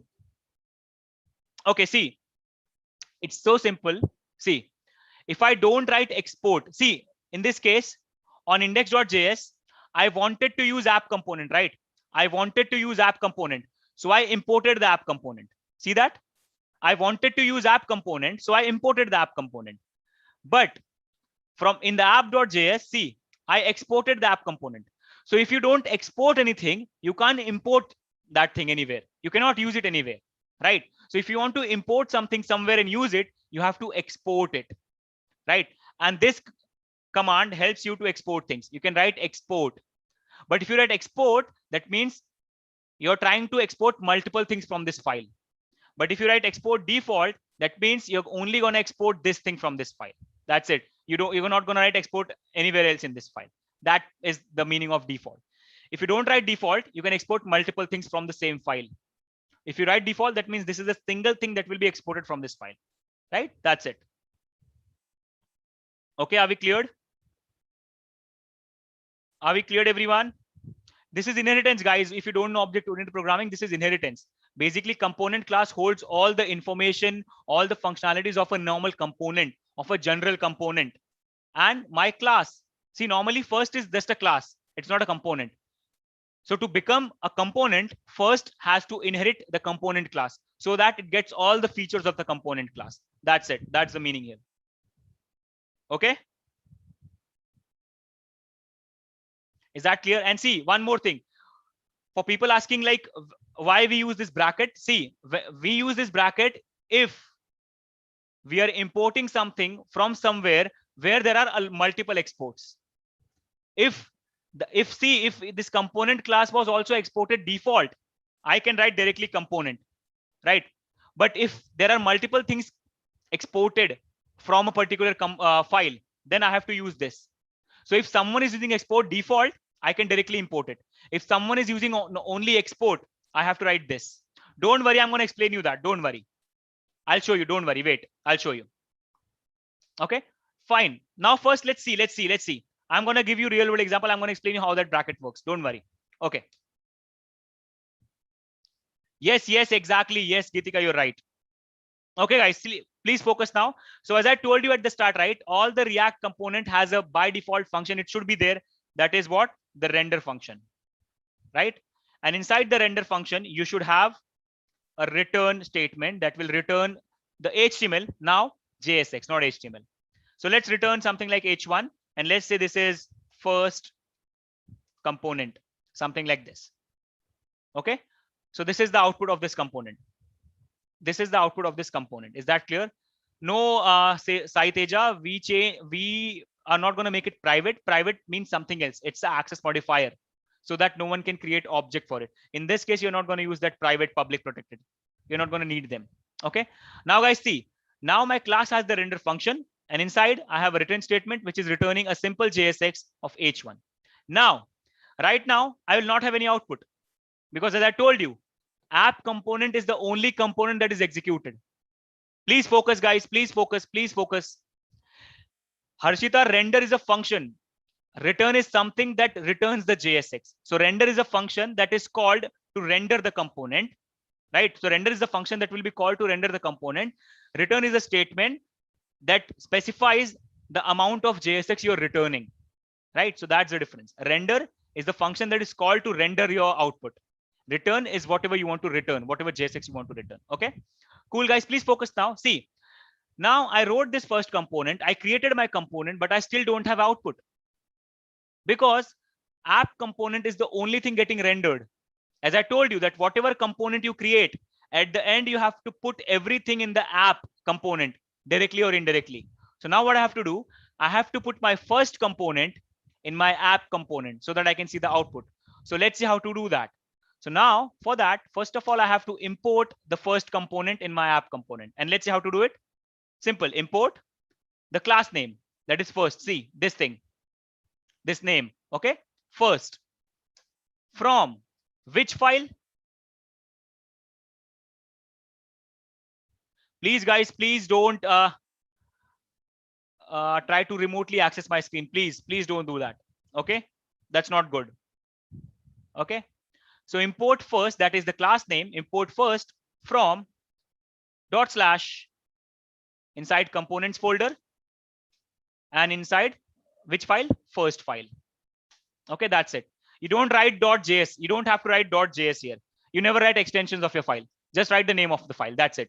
So import first class from this particular path dot slash component slash first. Now is the import understood to you guys? Everyone, is import understood?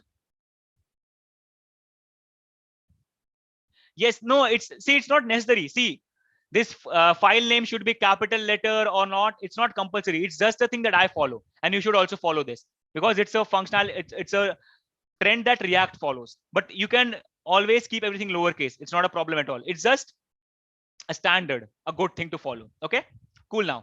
Now see, everyone asking why like they were brackets.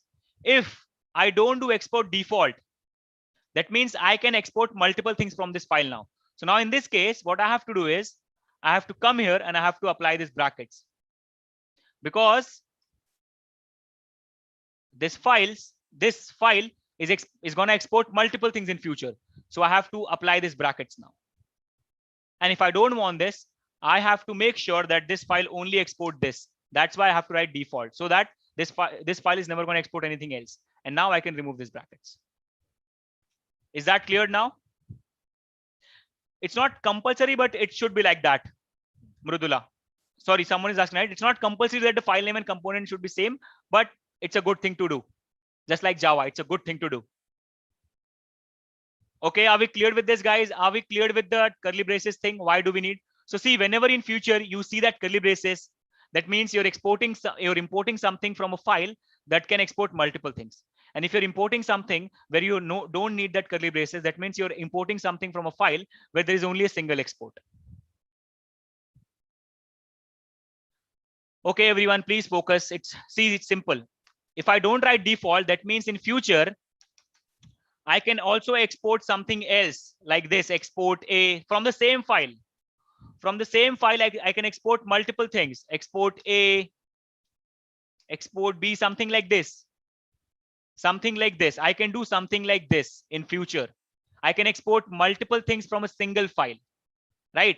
But if I don't want to do this, I have to write default. That means this is the default export. This is the only thing that I'm going to export from this file. That's it, right? That's it. And for the curly braces, you use curly braces if your file is exporting multiple things. You don't use curly braces if your file is simply exporting a single thing. You cannot do that. You cannot. It will cause an error in future.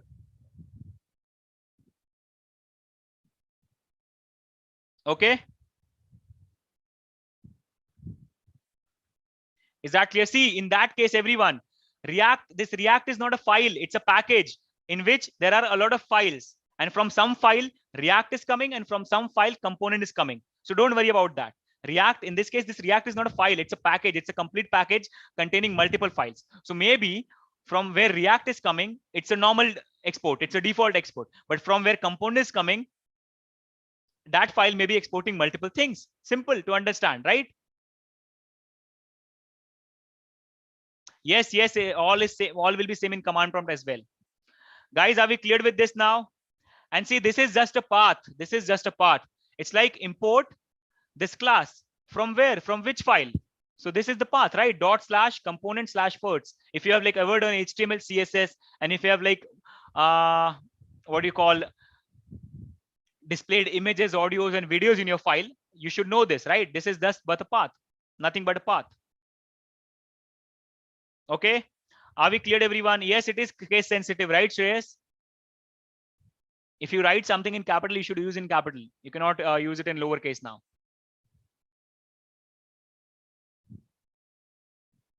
Are we cleared, everyone?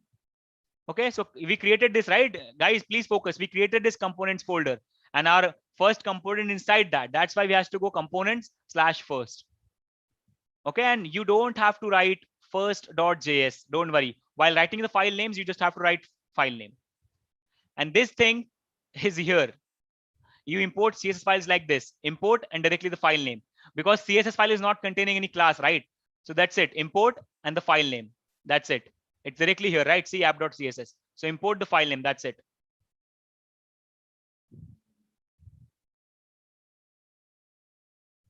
Okay, are we cleared? Okay, are we cleared with this? So now let's see. Now see, even after importing, nothing changes.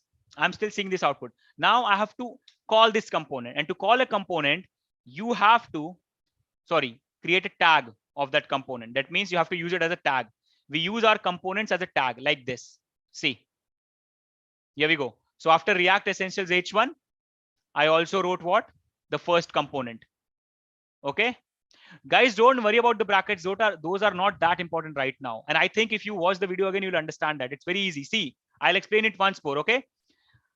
If your file is exporting multiple things, that means where you're importing it, where you're using that file for imports, you have to use curly braces.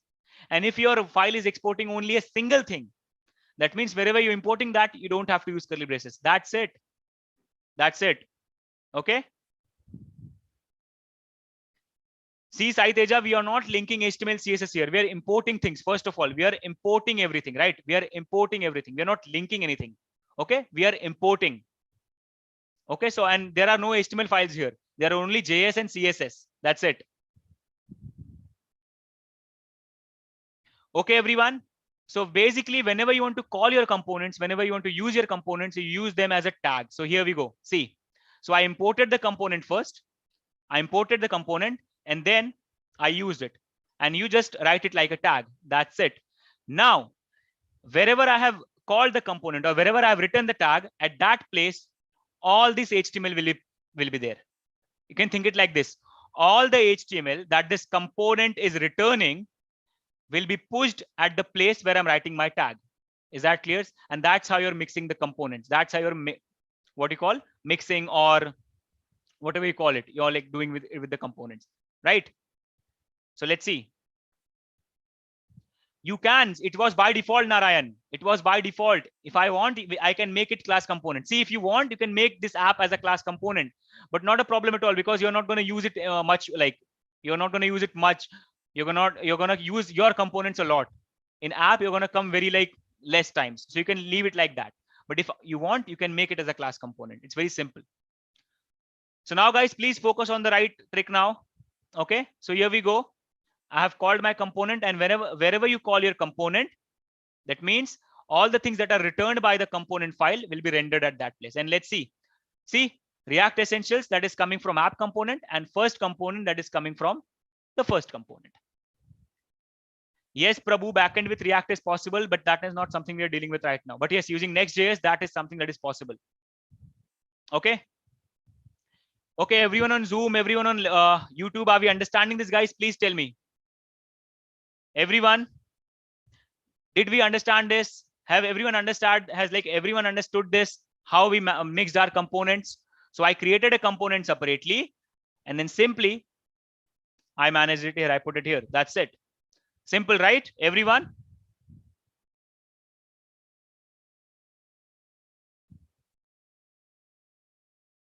Okay, great. Amazing that everyone is understanding this. Okay, cool. Now then, let's move ahead. Okay, and let's see something new. Like, for example, let's see, what if I want to display data? What if I also want to display some kind of data in my component? How can I do that? Right? How can I do that? So now let's create a constructor here. Okay, so let's create a constructor. And inside the constructor, see, now one more thing to understand. Please focus, guys. If you understand this, you'll understand everything. One more very important to understand. Every component in React has something called as props. Props are nothing but properties, right? So just think it like this. Every component in React has nothing but something called as props. Props are nothing but properties. Okay, that's it. Now, how you're going to use them? Don't worry, I'm going to show you. See, props are directly available inside the constructor as a parameter. So you can write it there like this, props. That's it. Just write it like this, props. And then if you want to see what are in the props, you can just console.log it. So console.log this dot props. But now, how are we going to get it? How can I get it? How, like, from where we're going to get this props? So props, as I said, is nothing but properties of a component. So you can pass properties from wherever you're calling the components. So you can just give a space, just like attributes of a tag. Just like attributes of a tag, you can pass properties like this. Let's say name equals, so there is a name property. Now this name is a property of the component, and I'm passing value as Saurabh. That means now this first component has a property called name, and the value is what? Saurabh. And this thing will be available in this props. That's it. That's how you use props. Now there are also multiple uses, but this is the simplest use of it. Okay, so you can pass properties from wherever you're calling the components, and you can receive the values inside this props object that is directly available inside the constructor. Are we cleared? So now if I save it, save both the things. Now let's open the console and see. Refresh it. Oh, there's some issue going on, I feel. Oh, yes. So whenever you create a constructor in React, you have to use this keyword, super. It basically calls the component constructor. That's it. And pass your props in there. That's it.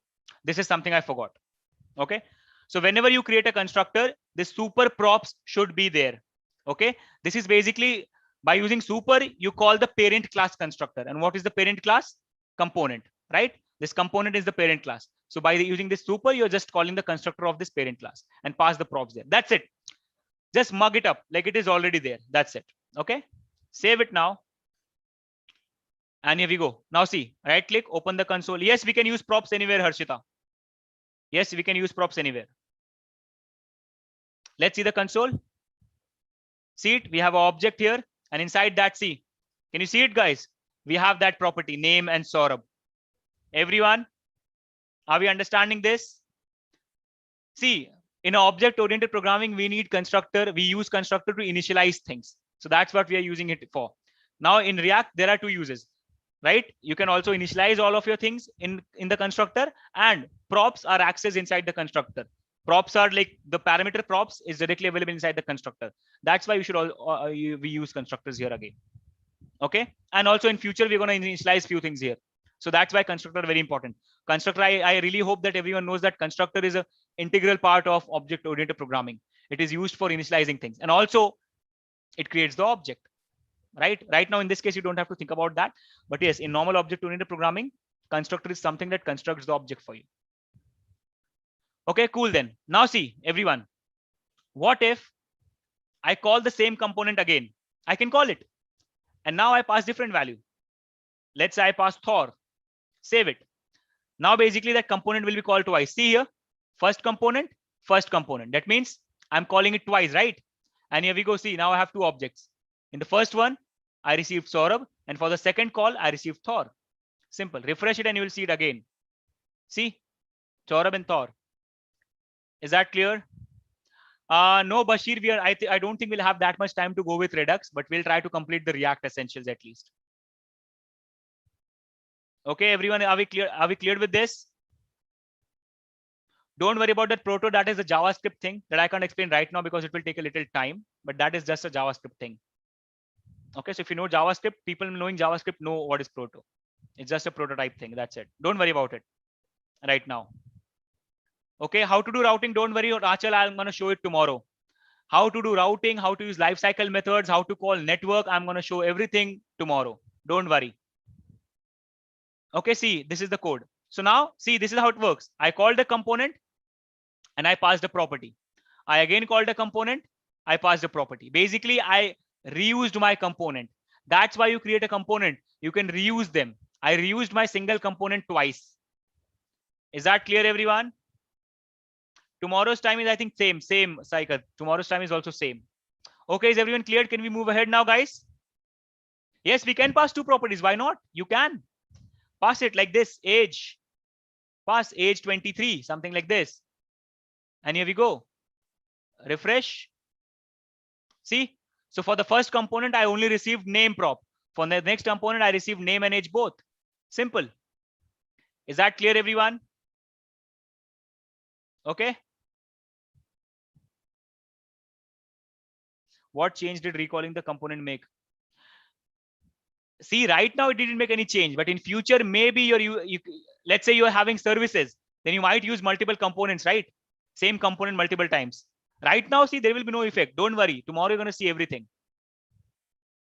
This is a keyword that is used in object-oriented programming to access anything that is from inside the class. That's it. Then it will cause an error, Vinayak. That means you're trying to access something that is not there. It will be undefined. Simple. Whenever you try to use something that is not present in JavaScript, it gives you undefined. That's it. Okay, cool then. Now let's move ahead. Okay, now see, if you want, instead of you displaying first component, you can also display the props value. Right? You can also display the props value.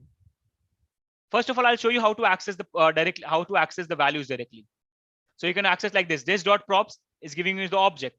Now you can apply dot and access the property you want to access, either name or either age.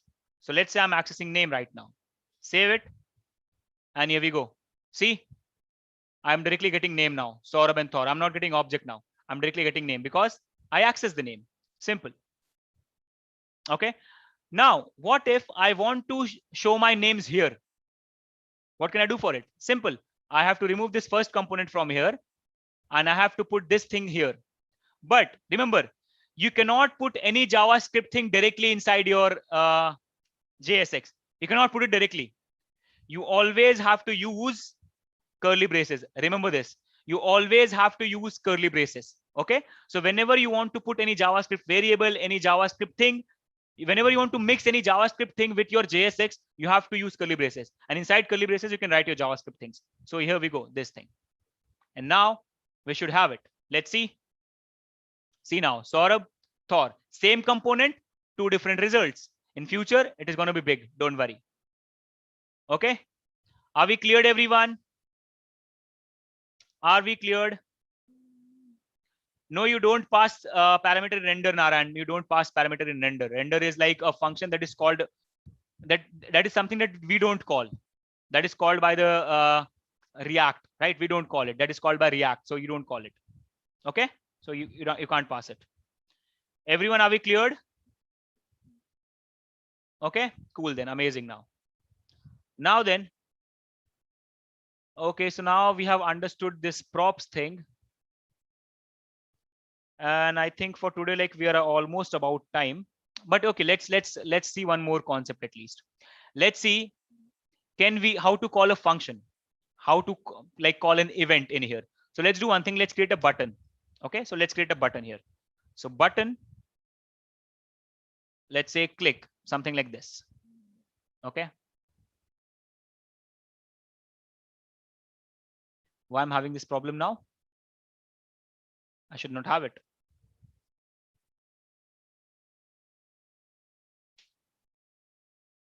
Am I doing a mistake anywhere? Oh, yes, I forgot. Okay, guys, please focus one more thing.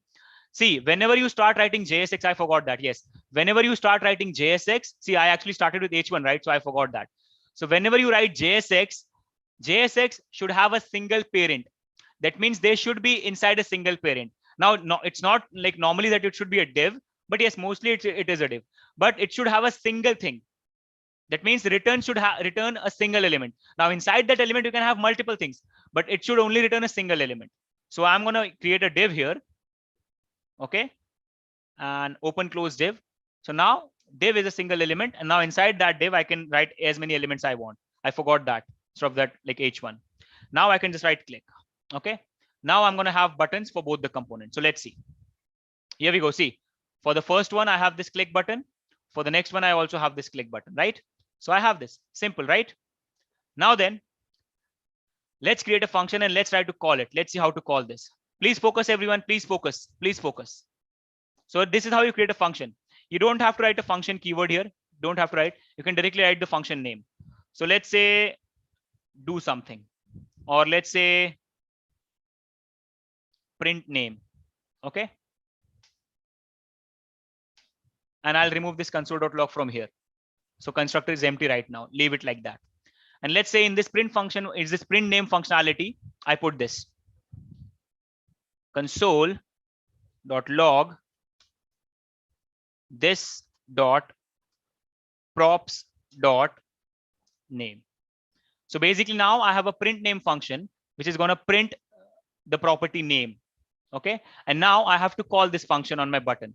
How to call it? Very simple. You have a simple on click available here. So on click, C capital, remember C is capital. And then you can simply go on and write your, in the curly braces again, see JavaScript, right? So in the curly braces, you can simply write your function name. That is what? Print name. Simple. Sorry, this dot print name. Anything that you want to access from the class, it should have this keyword with it. So this dot print name, that means print name is inside the class. Okay. That's it. You don't need brackets. You don't need brackets if you don't have any parameters. See, right now I don't have any parameters, right? So I don't need brackets right now. So for a normal call, you don't need brackets. That's it. Now let's see it. Okay, so let's see, refresh it. See, it is telling me useless constructor. Right now, not a problem. It's just a warning. It's not an error. It's telling me useless constructor because I have returned the constructor, but I'm not using it. That's why it's useless constructor. Now see, if I click here, oh, there's an issue. What is it? Cannot read property props of undefined. Why is this happening?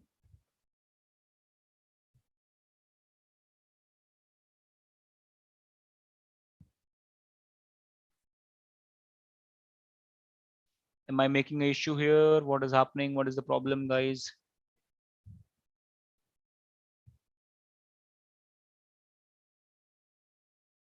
Do I have to pass props inside the function? I think no. We can directly call it.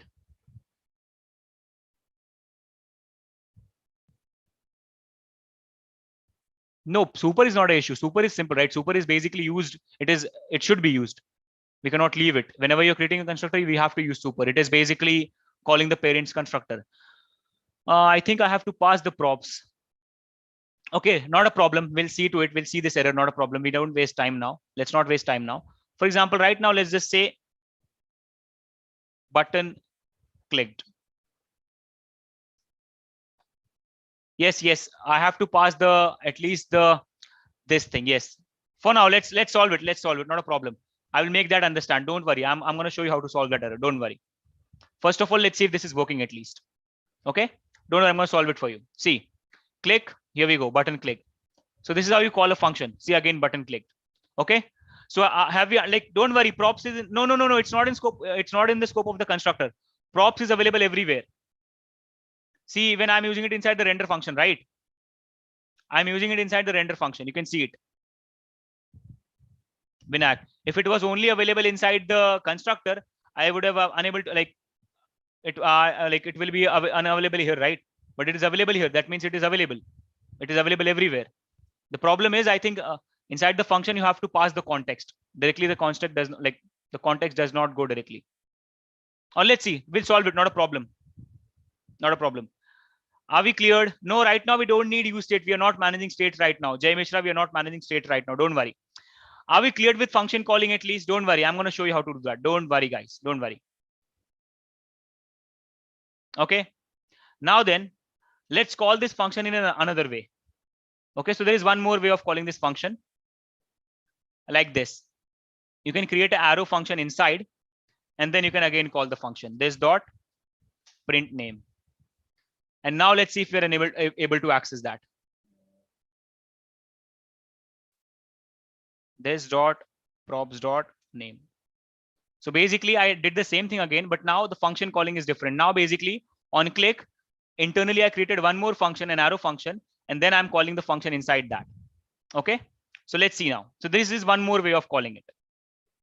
Now let's see if it is working. Refresh it. Click, and now see it is accessible. So the problem was that. So now see, guys, when you call your function directly like this, this dot print name. See, we solve it. Actually, it was not a problem. It was just something I forgot. Not a problem at all. We solved it. See, when you call your function like this, basically your class context is not available inside that function, right? But when you call your function like this, so basically what I'm doing is I'm creating one more arrow function. Yes. So basically I'm creating one more. No, Daksha, it's not like that. Even if you make it like on at the print name, even if you make it like an arrow function, it will still not work. Okay. You have to call it here. See what I'm doing here. Inside the curly brackets, I created one function. This is the function, right? This is the function. This is an anonymous function. This here is an anonymous function. Like this. See, this is an anonymous function. So on click, this is the function that is called. And this function is calling my print name function. This is what is happening. So on click, an arrow function is getting called, and that function is calling my print name. This is what is happening here. Is it cleared? Yes, Supri, that's what I told, right? Every JavaScript code should be in curly braces. Is this cleared, everyone? Are we cleared? Are we cleared with this? Okay. So see again here a little bit of JavaScript is needed. Okay. See, this is an arrow function. It's an anonymous arrow function. Okay. It's an anonymous arrow function that is called. If I want, I can also write console.log here because it's a function. So basically I'm using a function to call my function. And in that case, I can access this keyword and this props object inside the function. By that, I can access it. So this is the best way of calling the function. This is the best way of calling function. Yes, function calling another function. This is the best way of calling the function. You should always remember this. This is also helpful when you want to pass parameters. So in React, this is the best way of calling functions according to me, because I use this a lot. Okay. Everyone, are we cleared? Yes, you can ask it Sai Teja at the end. You can ask it, not a problem at all. Are we cleared? Now see, one more thing. Now see, focus, please focus. Now see, these are just two different ways of calling functions and both are working differently. Now focus, one more thing. See, if I had a parameter like this, for example, I had a parameter like demo, for example. And let's say I also print this demo here. Now see, I have a parameter named demo here and I'm printing this demo here. That means I have to pass an argument.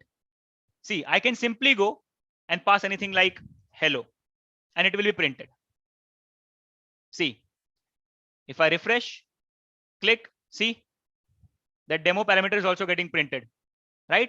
That's demo parameter is also getting printed. That means parameter passing is easy in this case. Now, if I try the another calling without the function, if I try another calling without the function, then I cannot pass parameters directly like this. I have to use this keyword dot bind. This should be your first. This should be your first keyword. It should be always going like this. And then you can pass your first parameter, first argument. This is a normal case. So if you don't use an anonymous function, you have to use this bind keyword and then you have to pass this keyword for sure. It is required. That's why I personally prefer to go like this. I create an anonymous function and then I simply call my function, because now it looks like a normal calling and it looks very simple. So I will also suggest you guys to use this. Okay. So create a function in the on click and then call your function inside that function. So you have to so that you don't have to use that bind keyword. You don't have to use this keyword, right? And parameter passing is also easy. So this is the best way for me. And I'll also suggest you to use this. Are we cleared, everyone? Are we cleared, everyone? Are we cleared? Is function calling clear to everyone? Okay. I hope it is cleared. So I will always suggest you guys to use this. And yes, please, for tomorrow's session, at least go and refresh your JavaScript a little about arrow function and everything. And guys who don't know JavaScript, just go and watch some, or again, you can go on YouTube and Let's Upgrade and watch my JavaScript sessions from the start. You can finish it in one day and learn all the JavaScript so that you understand React very well. Okay. Is that cleared? Naran, you want to understand bind once more?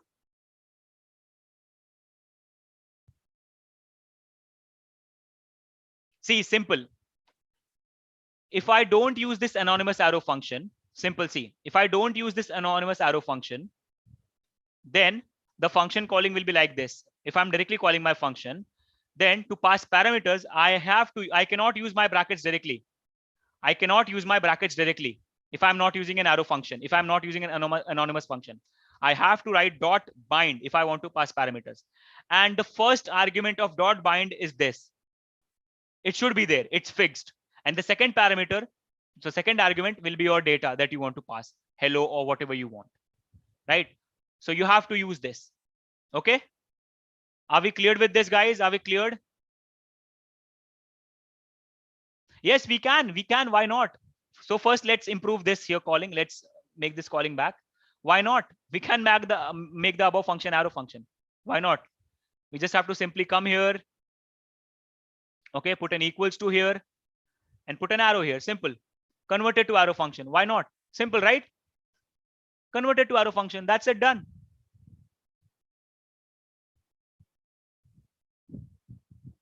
Yes, we can use code without that constructor. Previously, I was using it inside constructor, right? That's why I wrote it. We can also write it without this. You can remove it and we can still use it. Print name will work on button click, Vinayak, because see, we have written it on button click, right, Vinayak? We are saying on click, call this anonymous function. So, right, this anonymous function will be called only when we click on the button, right? And this anonymous function will call our print name internally. Simple. That's it. Normal theory. Okay. It will never execute without click. Remove arrow, Dakshay. You're telling me to remove this. If I remove this, then it will not work. Then I have to use that dot bind. Right, Dakshay? That's what I'm explaining like from last 5 minutes. If I remove this anonymous function from here, then I have to use that dot bind to pass arguments. Right? Props are always available, Monish. Props are always available. You just, if you write constructor, then you have to write them. If you don't write it, they are still available. Don't worry about it. Okay.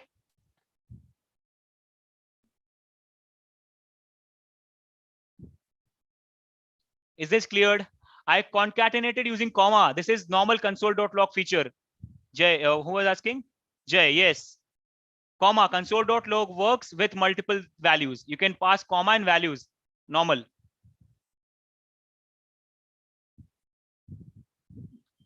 We don't pass state in constructor, Vinayak. We create state in constructor. We create state. We don't pass state. Tomorrow we're going to do it. Okay. Harshita, the use of constructor is to initialize values, initialize state, something that we'll learn tomorrow for sure. Okay. Are we cleared, everyone? Guys, are we cleared with all of the things that we learned today?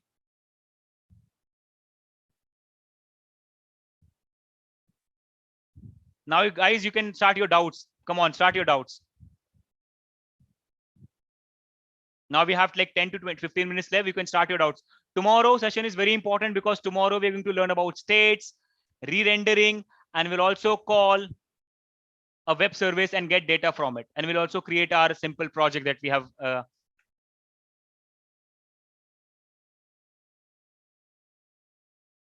Okay, now it's cool. Yes, I'm going to create a simple project for you guys. I'm going to display users. I'm going to create a filter for you. I'm going to show you how to create a filter, how to create a search.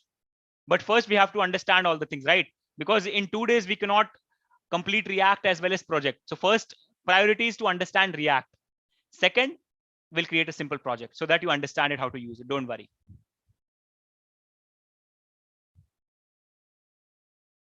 So basically we're going to create a simple user management where we'll display users coming from internet, from somewhere else. We'll display them and we'll also create a filter to search users.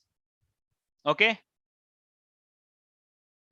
Achal, single page apps, basically a website that has a single page. That's it. Single page. And but that means in this case, see, we are only having a single HTML page, index.html, and everything loads in that page only, changes in that page only. That's what a single page is. If you have multiple HTML pages, then it's simply a what you call as multi-page application, where you go from one page to another and the page reloads. That's basically a multi-page application. Okay. No, Supreet, we are not going to do PWA. We are not going to do that. Yes, CDN is also available for React, Aman. Okay, yes, guys. See, if you don't have any doubts, you can leave. I'm waiting for the people who are having any doubts. And I really hope that you guys enjoyed the session. Please tell me in the chats, right? So if you enjoyed the session, please let me know in the chat, guys. Please let me in the chat.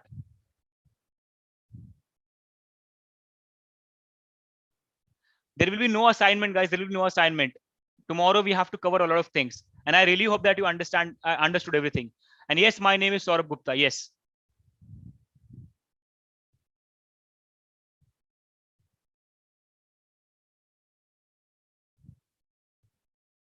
Yes, you can use anything. It's not important. Like you can use VS Code, you can use Sublime Text, you can use Notepad++, you can use Atom, brackets, anything. I'm using VS Code because I just prefer it. I like it. You can use anything, not a problem at all. Yes, you can leave if all clear. And I really hope that you all guys will be there tomorrow as well, because we have the main topics tomorrow: state management, lifecycle methods, calling network, getting data, displaying data. We have like the most important things tomorrow. Today was all about setup and understanding. Tomorrow is all about creating. Okay. So I really hope that everyone will be there tomorrow as well.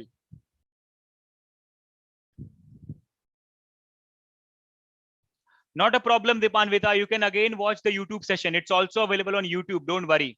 Yes, tomorrow is class at 7 o'clock, same time.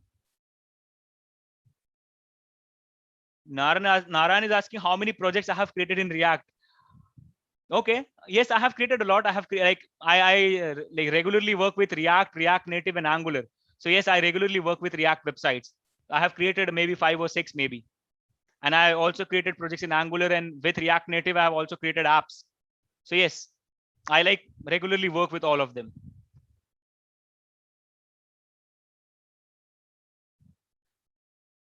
Sheikh Yasin, JSX stands for JavaScript XML. It's just whatever HTML you write here inside the render function is considered as JSX, because internally these are nothing but JavaScript objects. Okay. No assignment for today, guys. No assignment for today. Don't worry. What do you want answer from Amesh? Amesh, what was your question, buddy? On YouTube, Amesh, what was your question? Please ask it again. I'll give you answer. React Native is used for mobile apps, which is all much like similar to React. So React Native is another library or framework that is used for creating mobile apps for iOS and Android. That is much similar to React. So if you learn React, you can easily learn React Native and start creating mobile apps as well. Okay, Sai. Okay, don't worry. I'll reply. You can go on YouTube, guys. Please tell the similarities between Angular and React. Similarities, simple. Both follow component-based approach. Both have routing modules in there. And like both are doing the same thing, right? Both are developing front end. So yes, those are the similarities. First of all, both are created for same things. They both develop front end frameworks. Both follow what you call component-based approach for creating applications. Yes, Node.js is backend side, Teja. Yes. Pratik, the difference between React and React Native is React is for web application and React Native is for mobile applications.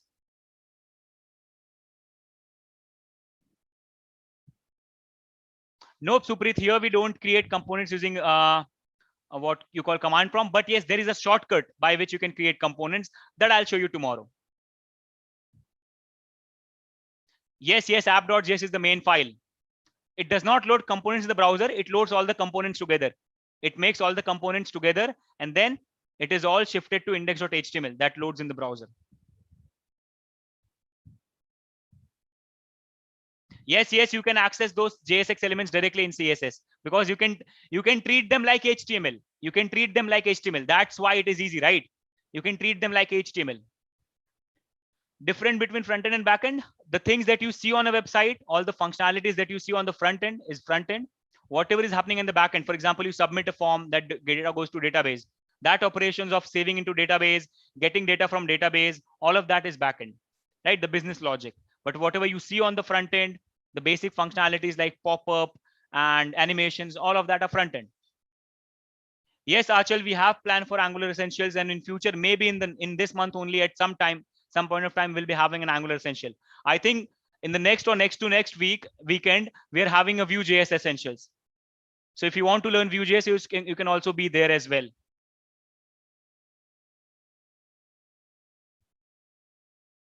Pranay, both are good. You cannot say like Angular is best or React is best, but yes, currently React is like getting a lot of attention.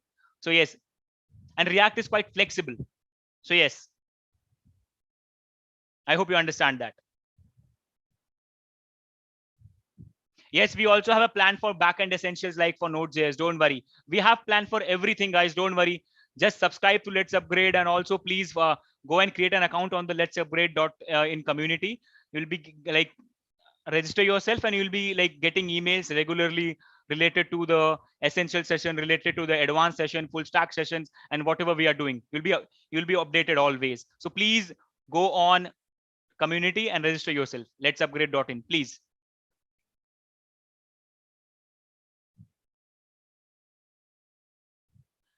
React Native, in React Native, we use CSS, HTML, and JavaScript. The whole library is made in JavaScript.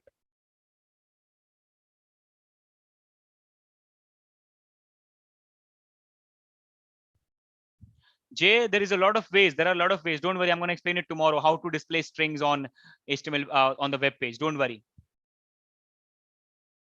I'm unable to see a lot of charts because they're going very fast, guys.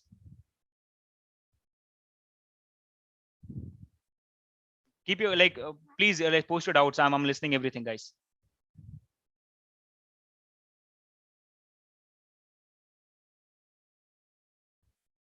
Prabhu, don't worry. I'm going to explain it tomorrow. All about doubts like how to work on the web page. I'm going to explain it tomorrow. So don't worry. Yes, Sai Teja. Yes. After learning HTML, CSS, and JS, jQuery, Bootstrap, Ajax are the next thing. You should learn it. Yes, very helpful because that is the process that I followed. When I was learning, after learning HTML, CSS, and JS, I learned jQuery, I learned Bootstrap, I learned Ajax, and then after that, I learned some backend things like PHP and MySQL, and then I also tried all the other frameworks like Angular and React.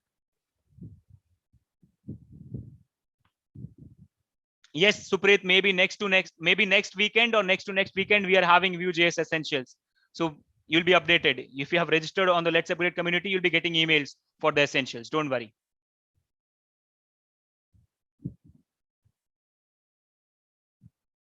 Okay.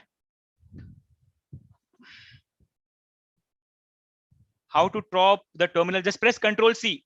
Simple C. If you want to stop the React server, just press Control C. That's it. Just press Control C. So what is the learning of a full stack developer? See, full stack is something that works both on front end and back end, and sometimes also the DevOps where you want to deploy your things, right? So that is a full stack developer, someone who can work with front end as well as back end as needed, or sometimes they work with all of the things. Website to learn React. See, if you go online, you will find tons of websites. If you go on YouTube, you can again find tons of things where you can learn React. So it's not a problem at all. Just go and search for React and you'll directly get it. There's nothing like a best way, but yes, see, even if something gets updated, if I want to learn something new, you can always go on reactjs.org. They have all the information about things, right? See, when you work with class-based components, there is no use of hooks normally, right? You have lifecycle methods that we'll see tomorrow. Hooks are basically used when you work with functional components.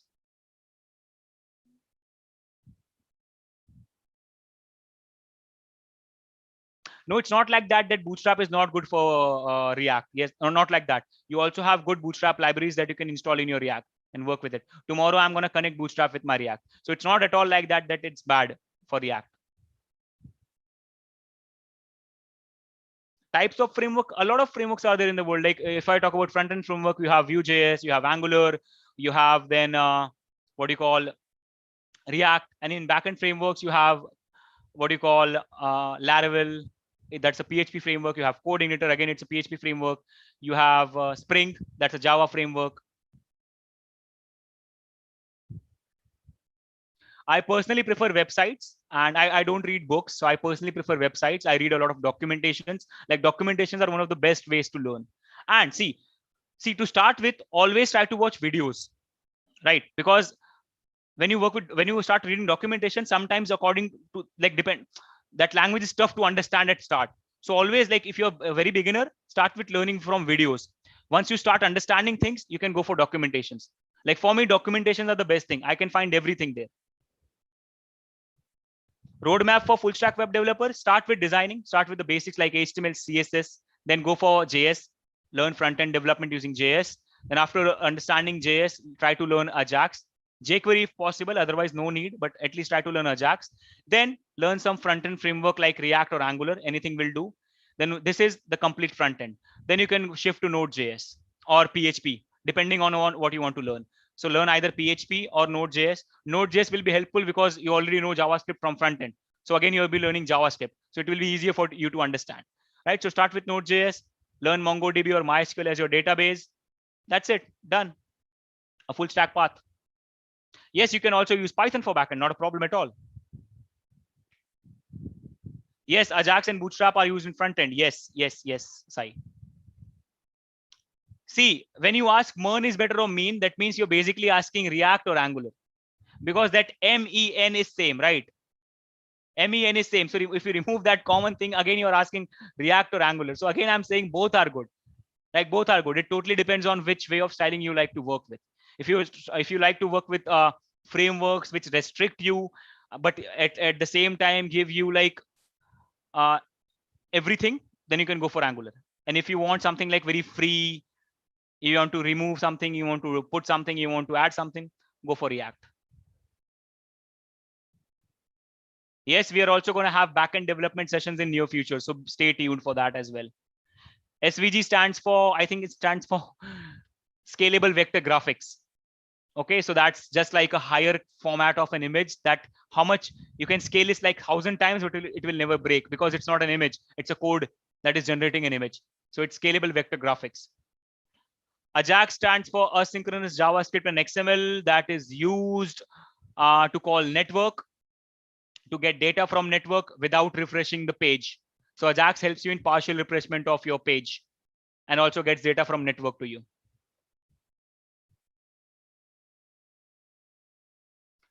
See, Ajax is a concept. Fetch is a way of performing Ajax. Fetch is also performing Ajax. So there is no difference between Ajax and Fetch. Ajax and Fetch are same thing. Ajax is a concept. Fetch is also performing Ajax, right?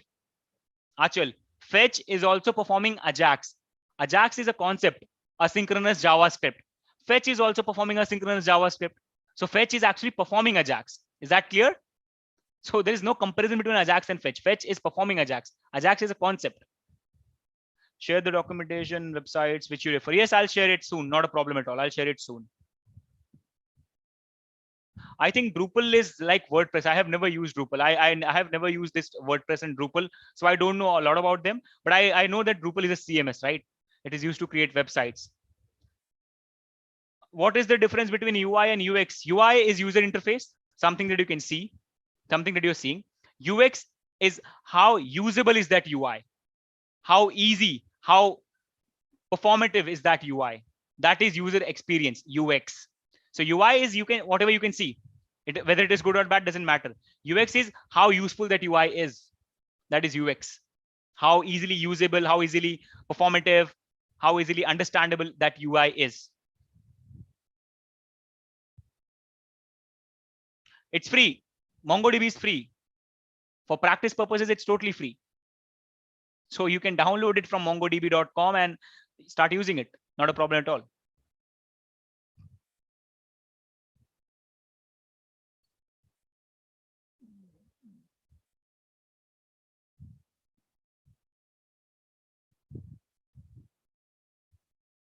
Yes, Radha, I'll definitely share it. I'll definitely share it.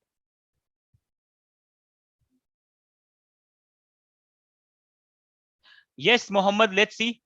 Don't know. Let's see what we plan for near future. If we plan hacking, then let's see. Which technologies will come under server-side scripting? Node.js, JavaScript, same JavaScript, and MongoDB. Basically, if you want to use a database in your backend, so JavaScript. And also, if you don't want to use JavaScript, you can go for PHP and MySQL. You can go for Python and MySQL. You can go for Java. You can go for C#. A lot of languages are there. What is MERN? MERN stands for MongoDB, Express, React, and Node.js. So basically, when you use all these technologies, then it is meant as MERN stack.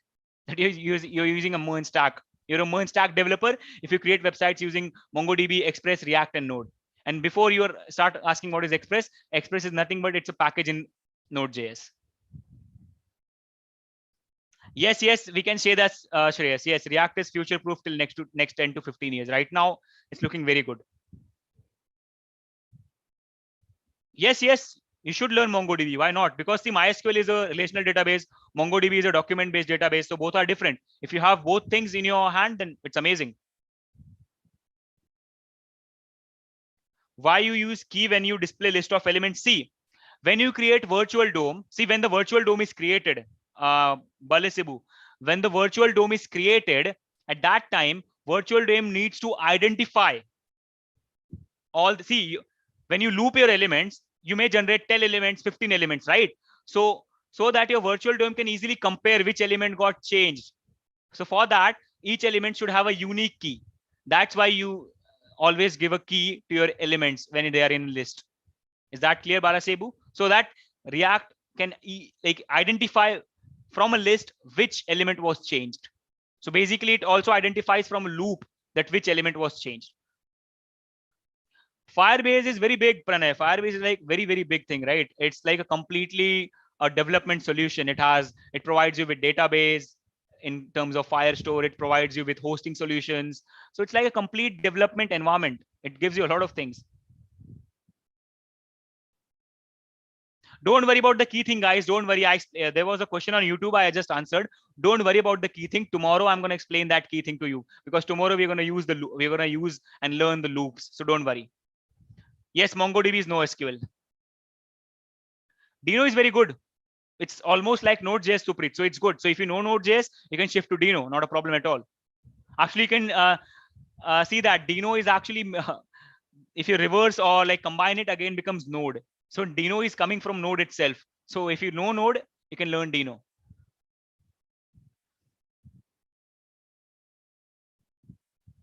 Okay. So guys, that's about it. Now we are on time. So I really hope that you understood everything. Yes, Ebenezer. If you're good with React, you can easily learn React Native and start developing mobile apps. Oh, okay.